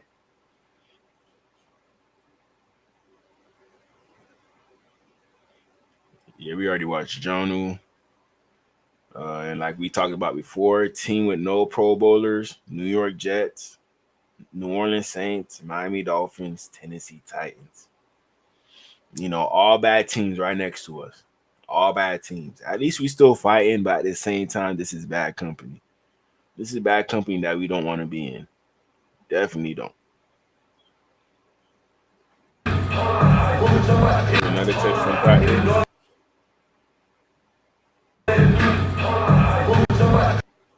No copyright.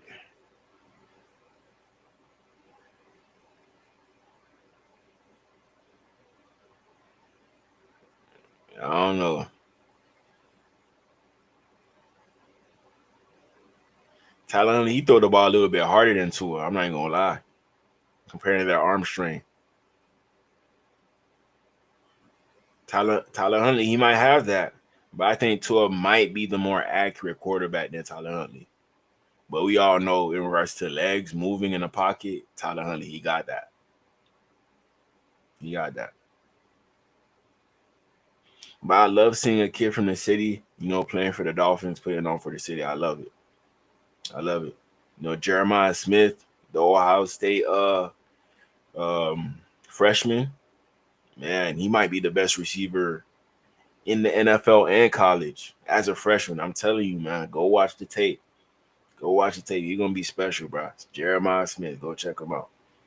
Please go check him out, man. And he said he wanted to be a Dolphin.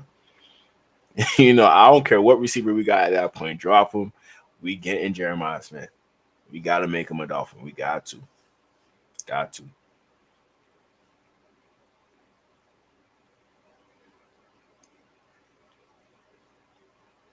All right. I don't know if I should play this with y'all, but I'm going to play it. I'm a retired Secret Service agent, and I think I know a thing or two about protection and how to get through life safely. I protected presidents for 25 years, and unfortunately, I have a pretty bad feeling about what's happening right now. If you take a close look at this early morning hours event that took place down in Louisiana. Yeah, tragic. And then a few hours later in Nevada, I don't believe in coincidences. Okay, you might. I don't. I think you should do yourself a favor and check out Sarah Adams. Sean Ryan's interviewed her several times, and she's been talking about what's coming our way in 2025. And if what she's talking about is what just happened, they wasted no time. Get it? You should be ready to protect yourself and defend yourself and your family. I'm not saying live in fear and be a hermit, but when you go out, for God's sake, pay attention to what's going on around you. Unfortunately, I think it's here. I don't know what he's talking about, but I just thought that was a message I should share with y'all just for future reference because, 2025 is a new year, so we don't know what to expect this year. Every year something crazy happens, so, I'm praying for a good year, and that's all I can say. I'm going to make sure I'm straight this year. I'm going to make sure I'm straight for sure. But even the Patriots got a Pro Bowler before the Dolphins. This don't make no sense to me. This don't make no sense. Like, what? Yeah, that's good. Well, you made the Pro Bowl, man. Let's go! Woo! Wow, man. Well deserved. Appreciate it. Slate dog. Congrats. Appreciate it, man. 14 more. That's Slater. He probably the best special teamer of all time for the Patriots. Of all time. So I'm pretty sure he taught him everything. Yeah, I'll catch up too. Love you, man. Appreciate you guys, man. It's a great show. Good job. You deserve it, man. Thank you. All the work you put in, man. Yeah, you deserve it. That's a testament to all of us in this room, man. That's for you. You did the work. Yeah. You did the work. Doesn't happen by accident. Being intentional about everything, every single day of practice, and look, this is what happens. So, congrats, man. Man, they talking about firing him the first year. Gerard Mayo, they tried him. You're the best at what you do, so Try to be now it's recognized. Try to be. Appreciate it, guys. All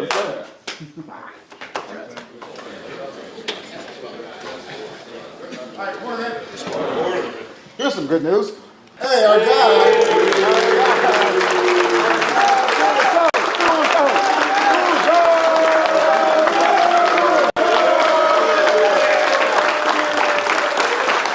Them boys still happy in there? Them boys still happy? Fourth in the division? Look,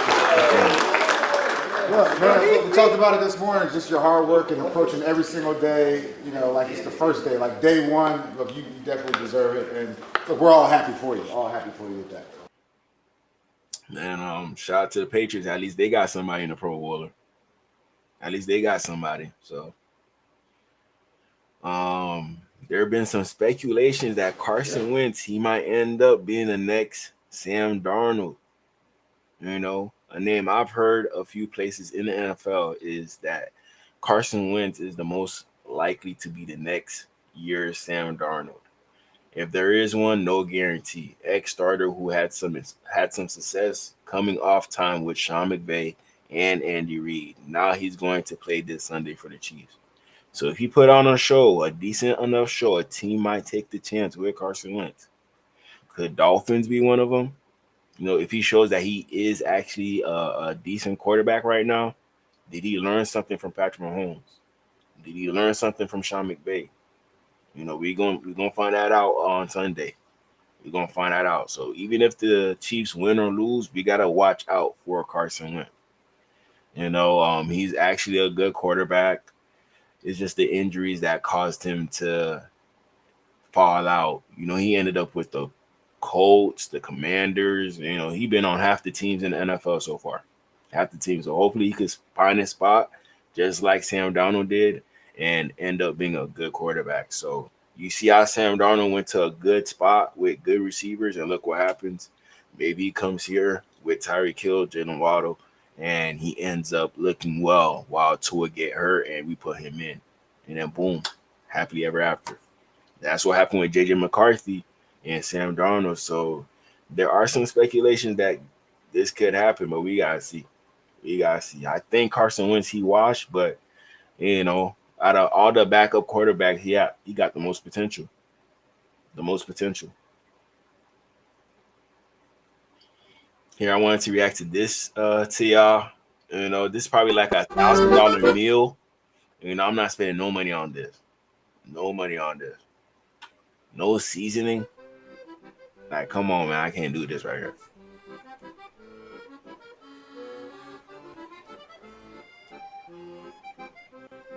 This is supposed to be chicken right here. Hell nah. Bro, I'm leaving. I'm leaving. Do not serve that in front of me. Do not serve that in front of me. I promise you. Promise you. I don't know what this white thing is around it. It just don't look right.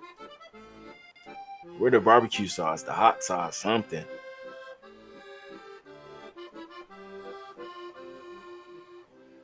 They had to pay at least $1,000 for this. At least $1,000.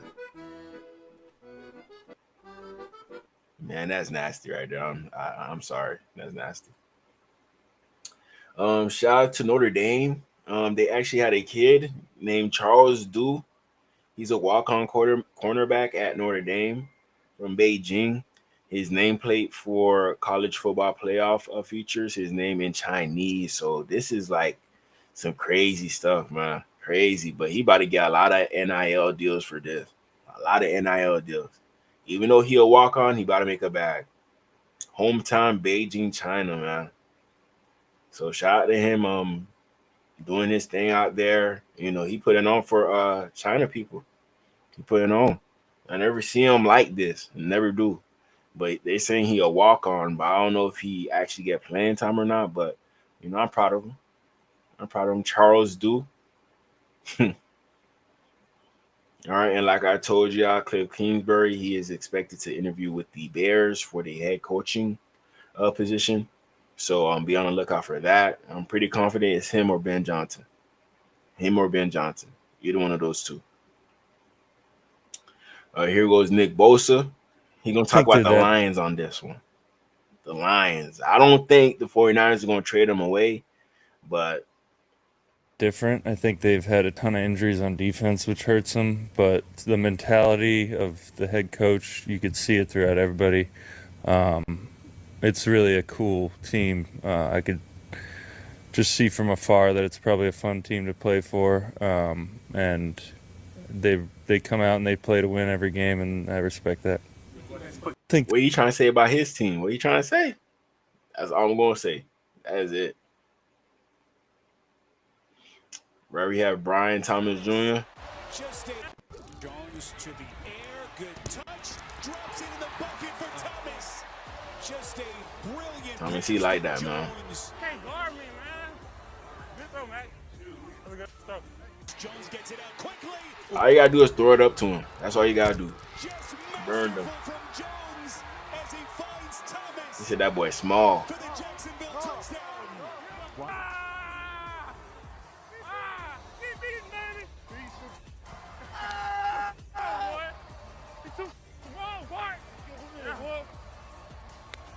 too small, Court. And he from the crib too. He from Miami. Who is that? 29. Yeah, that's the rookie that they drafted, Brown Lee Jr. Yeah, I think he went to Carroll City in Miami, man. That's embarrassing right there. You got to put on for the crib, fam. Got to put on. But Brian Thomas Jr., this is Louisiana versus Florida right here.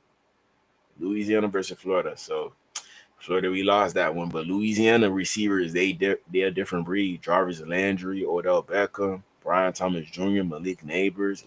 It's nasty. It's nasty.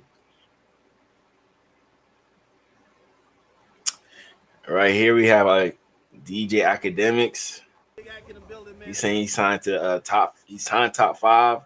You know, that basically means he just gave him money just because for protection. Academy Records, I told you I was launching, man. Listen, I dropped a $25 million bag. I had to do it, man. The first signees to the Academy Records, the biggest demons out of Toronto. Yo, listen. Y'all artists, y'all don't have a hit song. Y'all not dripping like this. It's gonna take a while. Let me tell you this. $5 million. I signed and put $5 million in his pocket. 35. $5 million. $5 million straight. Hey, this guy been rich. I just gave him $5 million just cause. Okay? Yo, I'm telling you, he paid for protection. You gotta be. Bulldog sliding right now. He's sliding somewhere. The newest Wassa that's rapping. Yo, listen. No.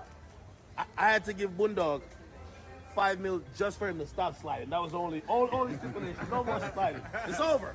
It's over. The Academy Records, man. Listen, when these guys drop, Big Ack is behind it, man. Listen, there's no bigger voice than me. And let me tell you this: when it comes to Big Ack in the building, Bro, I don't know how real this is, but we gonna see. We gonna see, because you know, Academics, he love Drake. You know, this is Drake people right here, so you know, of course he gonna be around them. Of course. What didn't work? Here's Dan Lanning, you know, Ohio State gave them boys a whooping today. Definitely opened their eyes, man. Look at the coach, bro. He sweating. Gotta drink a Sprite. He going through it right now. Going through it. But this is him talking about Jeremiah Smith, the receiver I told you is the best receiver NFL, better than Justin Jefferson right now. You know, hear what you gotta say. What makes Jeremiah Smith so tough to stop? What didn't work with the game plan against him tonight? Yeah, he's strong. He attacks the ball in the air as well as any receiver I've seen. I mean, the guy's NFL ready. He's that talented. He's very special. A freshman. And you know, Will Howard did a great job of getting the ball to him tonight. And he's tough to defend. He's physical. You know, he's got all the tools. So, a really talented player. And just it sounded like he gave up on him. He's like, yeah, he's just too good. We don't got no corners for him. We don't.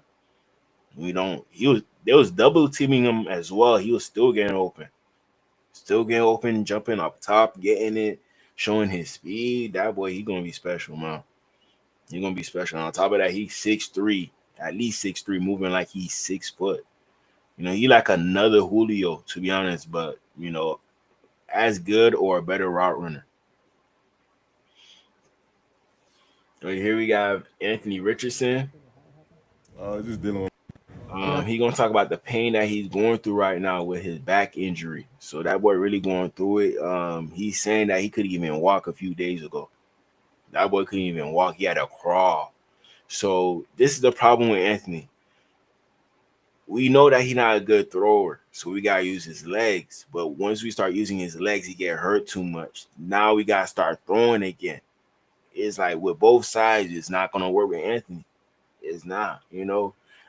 I love him, but he might have to look into changing position, like tight end, DN. You know, I think that'll be better for him, longevity. If he don't fix this, change your position. I think he's gonna be one of those players that probably would look into doing that if things don't go well at quarterback.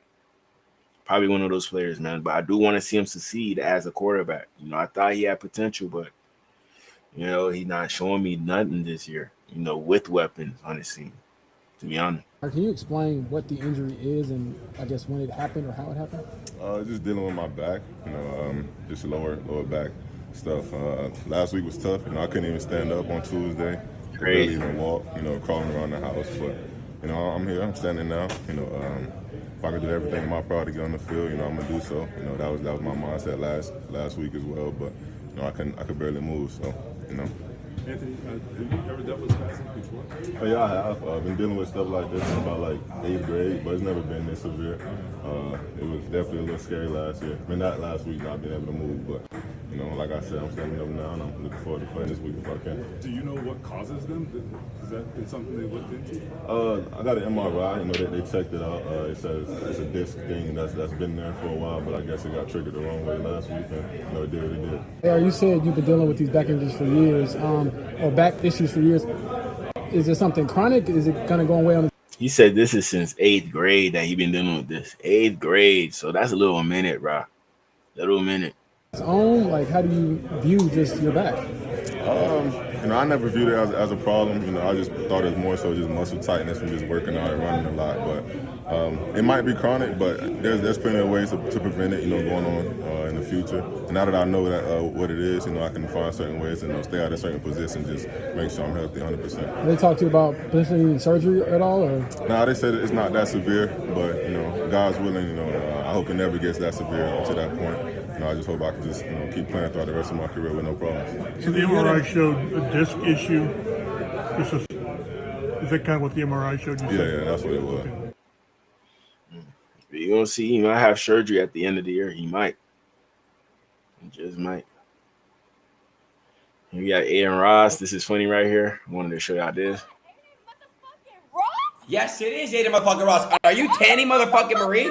Threesome! Threesome! Let's go! I'm 13!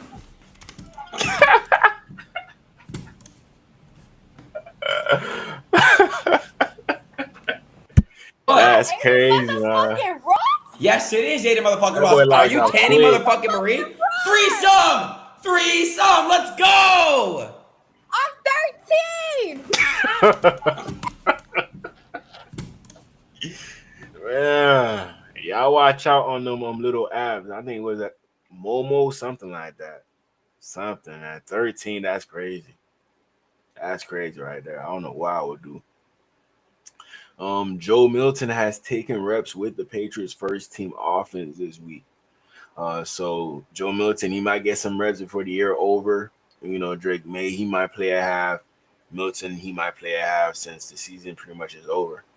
So Patriots, they might as well treat this game as a preseason game since they already invested so much in Joe Milton, a draft pick. Even though you already spent your first round draft pick on a quarterback, Drake May, they went and got Joe Milton in the same draft. So they want to see what they got.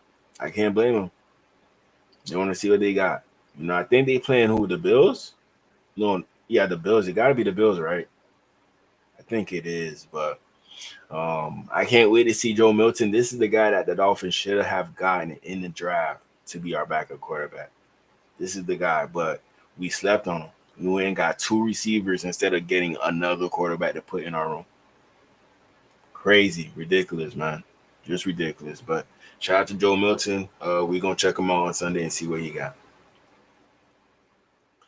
Donald Trump was talking about Daniel Jones with DC Mayor Muriel Bowser and thinks Daniels doesn't just deserve Rookie of the Year, possibly even MVP.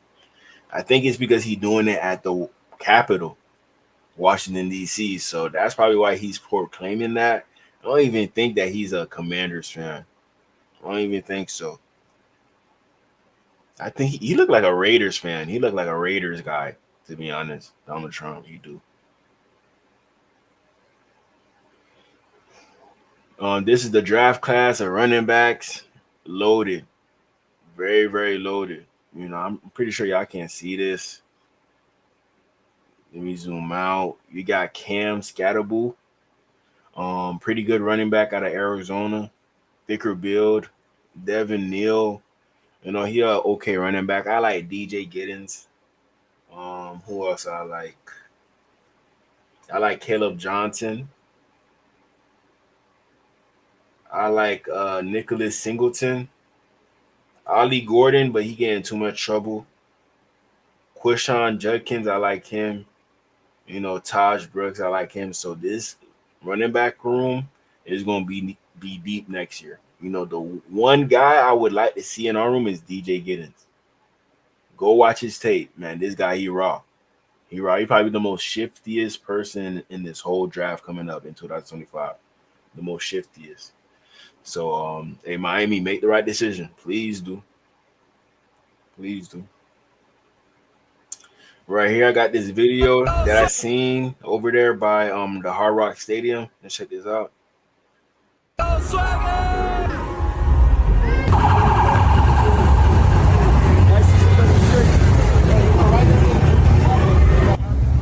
Look how much police for this small car. Look how much police. It's crazy, man.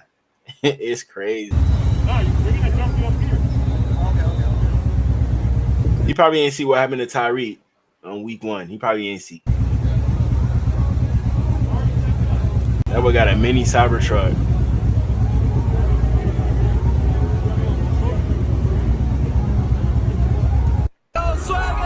I low-key want one now, though. That's cool. They're asking for his license, too, bro. You don't need a license for this. You don't. You don't, man.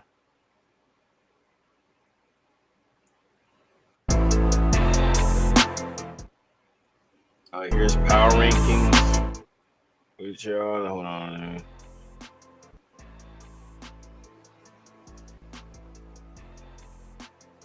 Browns, Giants, Jaguars, Raiders, Jets. Let's see where the Dolphins at. Panthers, Saints. They that high? Colts, Cowboys, 49ers, Cardinals, Dolphins, we 18. Falcons in front of us, Seahawks, Houston, Denver. All the teams fighting for a playoff spot or in the playoffs are in front of us. Everybody behind us, they're not doing nothing. We 18. Cardinals, they're not in the playoffs. 49ers, I'm pretty sure they're not going to make the playoffs. Cowboys, no. Colts, no. Saints, no. Bears, no. So they're treating us like the worst team that would make the playoffs as of right now. We would be the worst team based off these rankings.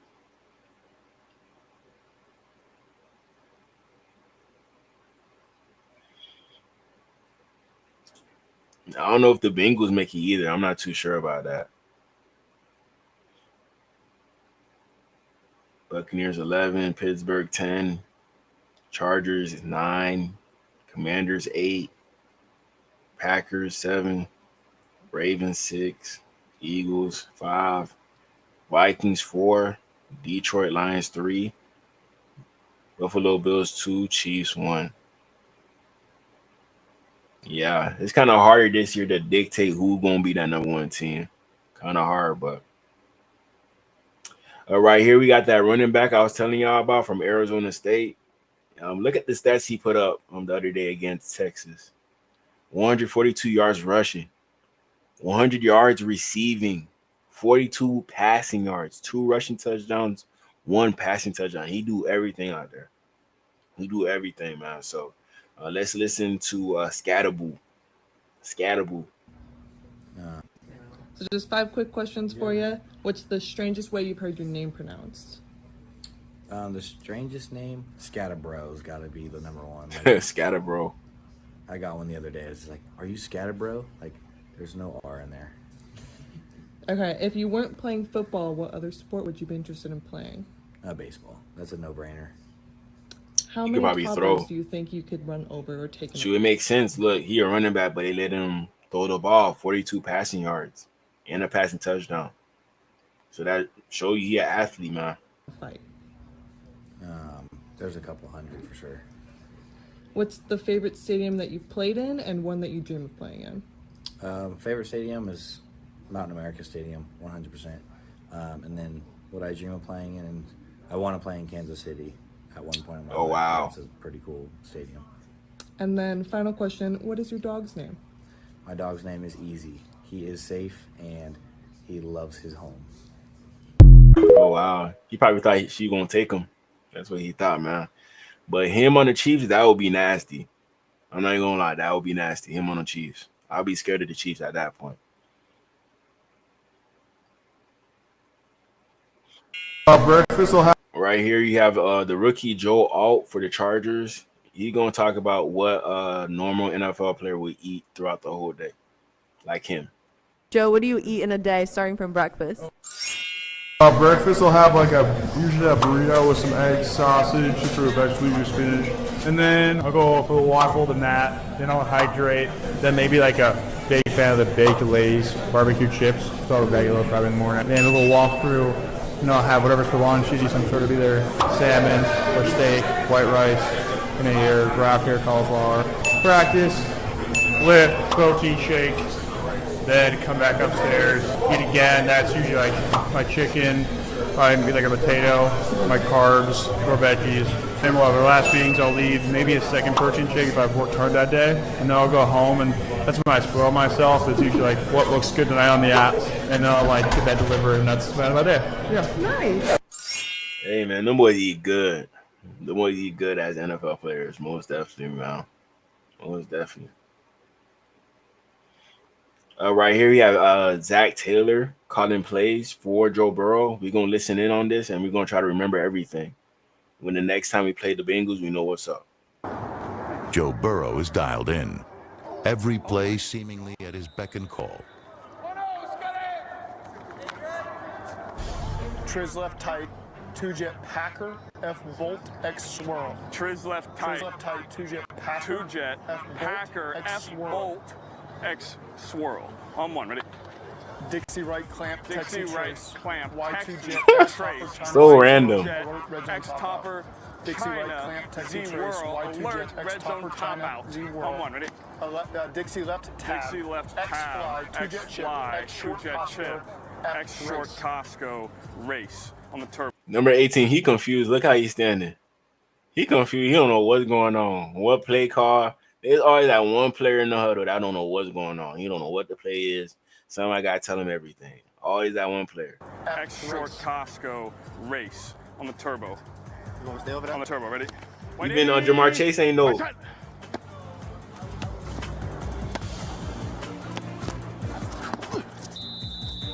Nice. Stay on the move. Go ahead. Joe Burrow, he got a nice release.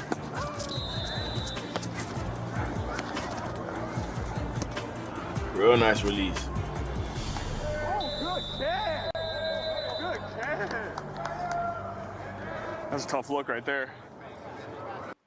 Yeah, Joe Burrow, he a dog, man. Joe Burrow, he a dog. We just beat the Buffalo. Here we have Lad McConkey. I think this is Lad McConkey, if I'm not mistaken. He's gonna talk about what NFL players do after the games. So what do NFL players even do after games? So here we are. We just beat the Buffalo Bills, and it is time to get out of Buffalo. So I shower as quickly as possible, and I come out of the locker room. We have food waiting for us. Once I grab my food, I'm getting on the buses. Now these buses are set up. See, like food just be sitting around waiting for him. It's so easy being a football player, but it's hard when you gotta go to practice every other day or every day. Long seasons, all that. It is hard, but it's easy. They treat you well. It's kind of like you in the military. They feeding you, doing everything for you. Make sure your life's straight. Now you got to commit to them boys and whatever they tell you to do. So waiting to take us to go through like that. TSA in our own private area at the airport. Here's my tenders. All right. We got a police escort, which is one of the best things. We skip all the traffic from the game, everything. And here we are about an hour 15, hour and a half since the game has ended, and we're already at TSA. Here it is. It's in our own private area. More food. We are always fed. Don't get it twisted. Wow. Once I grab that, I'm onto the plane. Again, everything is private. It's our own plane. We got our own snacks, all that. The whole process is super quick. We're taking off. We land. The game ended at about 4. We land at about 8. Super quick. On to the next. So what do? Hey, but that's cool right there, man. That's cool. I always wanted to be an NFL player, but this concussion CTE made me stop. That's it. The game plan. Tom Cruise. With The Rock. for the most passing yards first 5 years in your career. What about setting your record? Go up and to learn this offense. And 405 North, yeah, traffic's going to be bad, so I understand that. Together, as a team, don't know what the you laughing at. Let's go. Did they give you a grade on the sprain? Like A plus? No. B plus? Like 11. They haven't told me that. It's from an Elite Marino. Y'all know how he feel about Tua, so he gonna repost this. This is a Dolphin fan, #1 Finn fan, and he posting this about Justin Herbert. To be honest, man, you know I love Justin Herbert, but you know I'm okay with Tua. You know, I'm not saying that Tua better than Justin Herbert, but Justin Herbert, to be honest, I don't think he like that as well. You know, I'm seeing Joe Burrow play. I'm seeing Lamar Jackson play, Josh Allen. I don't think Justin Herbert could get to them more level. You know, he close, but I think he at his peak. You know, unless they get like some good ass receivers from him, then he might turn into a whole different player. You know, you could always improve. So we're gonna see with Justin Herbert, man. We're gonna see. We definitely gonna see. At least he healthy. Made the Right here we have Derrick Henry reacting to making the Pro Bowl. What's up? Whatever. You good? Yeah, cool. Hey. You made the Pro Bowl. First team. Starter. Bet. Appreciate it. Thank you. Yeah. I'm excited for you. I mean, I'm sure you, after the season you You had. don't even care about it. It's expected, but we got bigger things to do, obviously. Sure. Right? Yeah. We had 9 guys make it. Damn. I know. 9 guys and Dolphins got 0. 0. Crazy, man. Zay Flowers, first time. Oh, that's what's up. Yeah, that's why he came out here. Yeah, first time. Kyle Hamilton, you, Marlon, Lamar, Tyler Linderbaum, Matabike, Ricard, Roquan as a starter. But what I think is cool, which I can't wait to tell this dude, Falele made it as an alternate. But just that alone, you know what I'm saying? That was up. I know, I'm excited to tell him crazy, because that's going to man. give him so much more confidence. Hell yeah. And Ronnie Falele, that's the 6'9" dude, the 6'9", 400-pound guard that the Ravens got, man. He won it. Wow, man. they made it. Stanley made it as a first team alternate. Damn, that was up. So I'm fired up about that, you know. Yeah, yeah. Yeah, so appreciate it, man. All right, thanks. That's crazy right there. I wish, man. I wish. All right, here we have Angela Reese.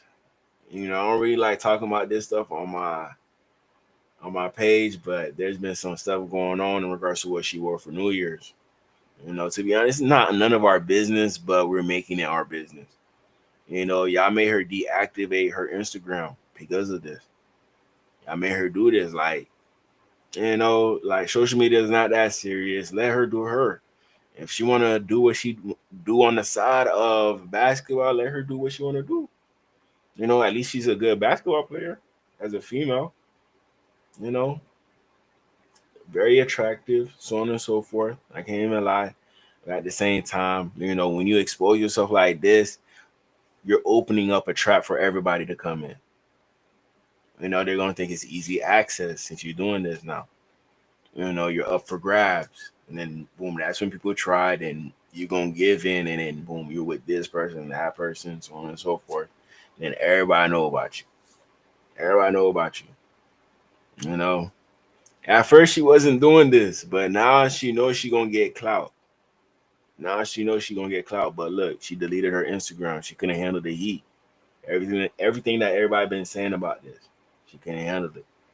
You know, but I'm not here to bash nobody. You know, it would be wrong of me to bash something like this that look like this. No business of me bashing this right here. No business. But, you know, all I'm saying is y'all got to let social media be social media. Like, leave these people alone. Travis Hunter, that's the main person. Leave my boy alone. Please. He from the city, Palm Beach. He from the city. So, you know, I want to see Travis Hunter win, but y'all making him lose. Just because of his girl choice.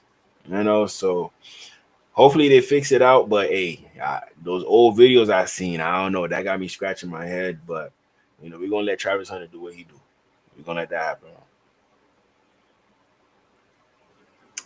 Shout out to the two USC transfers. They're going to visit Miami, the Miami Hurricanes. I think this weekend, right? This weekend. So if the Hurricanes get these two guys, there got to be a quarterback coming in to the Hurricanes. Cam Moore, he going to the NFL, so somebody gonna have to come in and take, Cam Moore's spot. Somebody have to come and take Cam Moore. I don't know what quarterback they would take, but we're gonna see. We're gonna see. But shout out to these two. He gonna be a dog. I think he's gonna be the next Tyreek Hill. The next Tyreek Hill. So be on the lookout next year in Miami. Miami, they're gonna play Florida. Definitely gotta go to that game. Most definitely. The brother, I think he a receiver or a safety. A receiver or a safety now.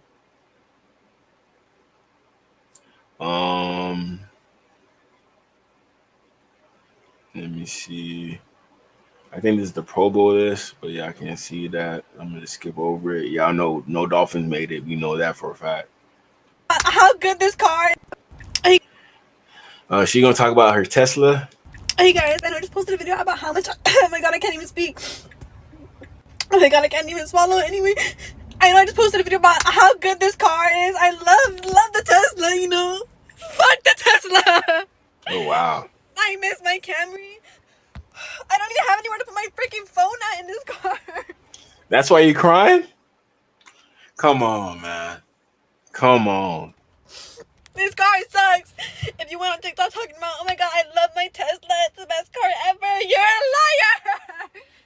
But honestly, I think Toyota screwed me over, because I don't live 40 miles from my freaking job. I live max 20 miles. Tell me how I wasted 40 freaking miles. With how often I have to charge is the same shit as putting gas. So yeah, anyone want to buy a Tesla, please? Please buy this Tesla off me.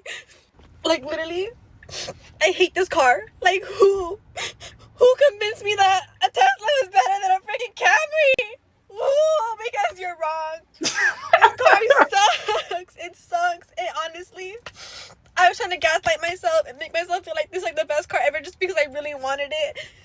And it's so pretty looking, but it's so bad. I don't understand who genuinely likes their Tesla. What?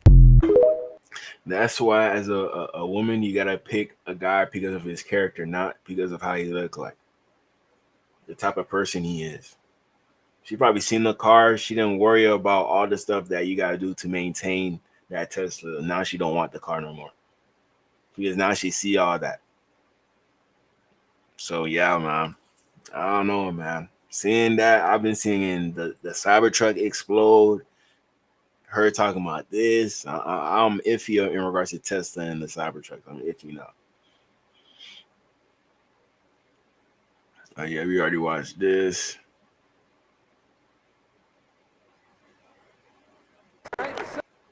Here's our old DN, Andrew Van Ginkel. Secondly, at the other starting outside linebacker position, Andrew Van Ginkel.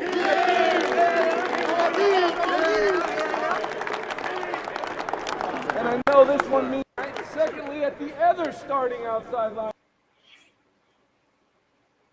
Here we go to Pro Bowl selections for receivers. Justin Jefferson, CeeDee Lamb. He hurt right now, so I think he's going to need an alternate for sure. Terry McLaurin, Amon-Ra St. Brown. Jamar Chase, Nico Collins, Zay Flowers, Jerry Jeudy. Which side y'all taking? Which side? I low-key might have to take this side. I'm sorry. I have to take this side. Justin Jefferson, CeeDee Lamb, 2 official number ones. Jamar Chase, he official number 1, but Nico, I wouldn't say he's an elite number 1. He good, but not elite just yet. He not on CD, Justin Jefferson, Jamar Chase level just yet. He close, but he not there. And then Terry McLaurin, Zay Flowers, I'm choosing Terry. Amon-Ra St. Brown, Jerry Jeudy. Jerry Jeudy, he showed me something this year, but Amon-Ra St. Brown more consistent, man. Our receivers, we don't deserve it. Tyreek Hill, Jalen Waddle, we don't. To be honest, if anything, we need A-Chain in here. We need A-Chain in here.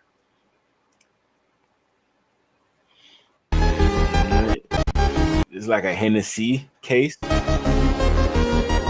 No copyright.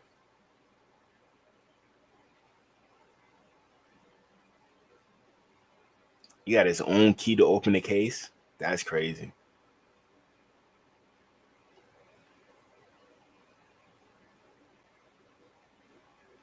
Had that bit locked up. He got a diamond on top. Come on, man. That's a crazy bottle right there.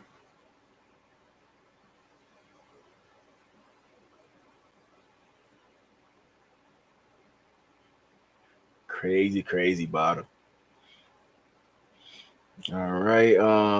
There's some rumors that JJ McCarthy could be available this offseason. And shout out to El Capitan. At the Fins tailgate, he did mention, should the Dolphins, take a flyer on JJ, it's gonna be some trade capital, in the draft in regards to maybe a second, third round pick. Ain't no way you getting in the first from us. Ain't no way. Just because he's a quarterback, you're not getting the first from us for JJ. But I'm pretty sure a team would be more invested in regards to getting JJ since we haven't really seen anything. He looked good in the game that he went in for the Minnesota Vikings. He looked pretty good, but he got hurt. So I like the Raiders for him. The Raiders might be a good spot with Brock Bowers. Might be a good spot. Hey, you got set? Here. Who else? Steve Smith. What's that other receiver name? Torrey Smith. There's a lot of good Raven receivers, but I'm shocked Zay Flowers is the first one to get a Pro Bowl. I can get that ring now. Yeah. I thought I was in trouble. No, I know. That's what I wanted you to feel like. Hey, cut him. I dare you. Cut him. He coming right back to Miami. Right back to Miami. It's crazy, isn't it? Yeah. So you'll be down in Orlando. Hopefully you're not there. Yeah. Because that's Super Bowl. Yeah, we're going there. We're going there. I'd rather go there. Me too. So let's go, huh? Have a great week, okay? Now Yes, don't get distracted too much by it. Enjoy it today. But it's time to get back to work, right? Yeah. All right. Thank you. Okay. You know that. Amen. I don't even know what to say.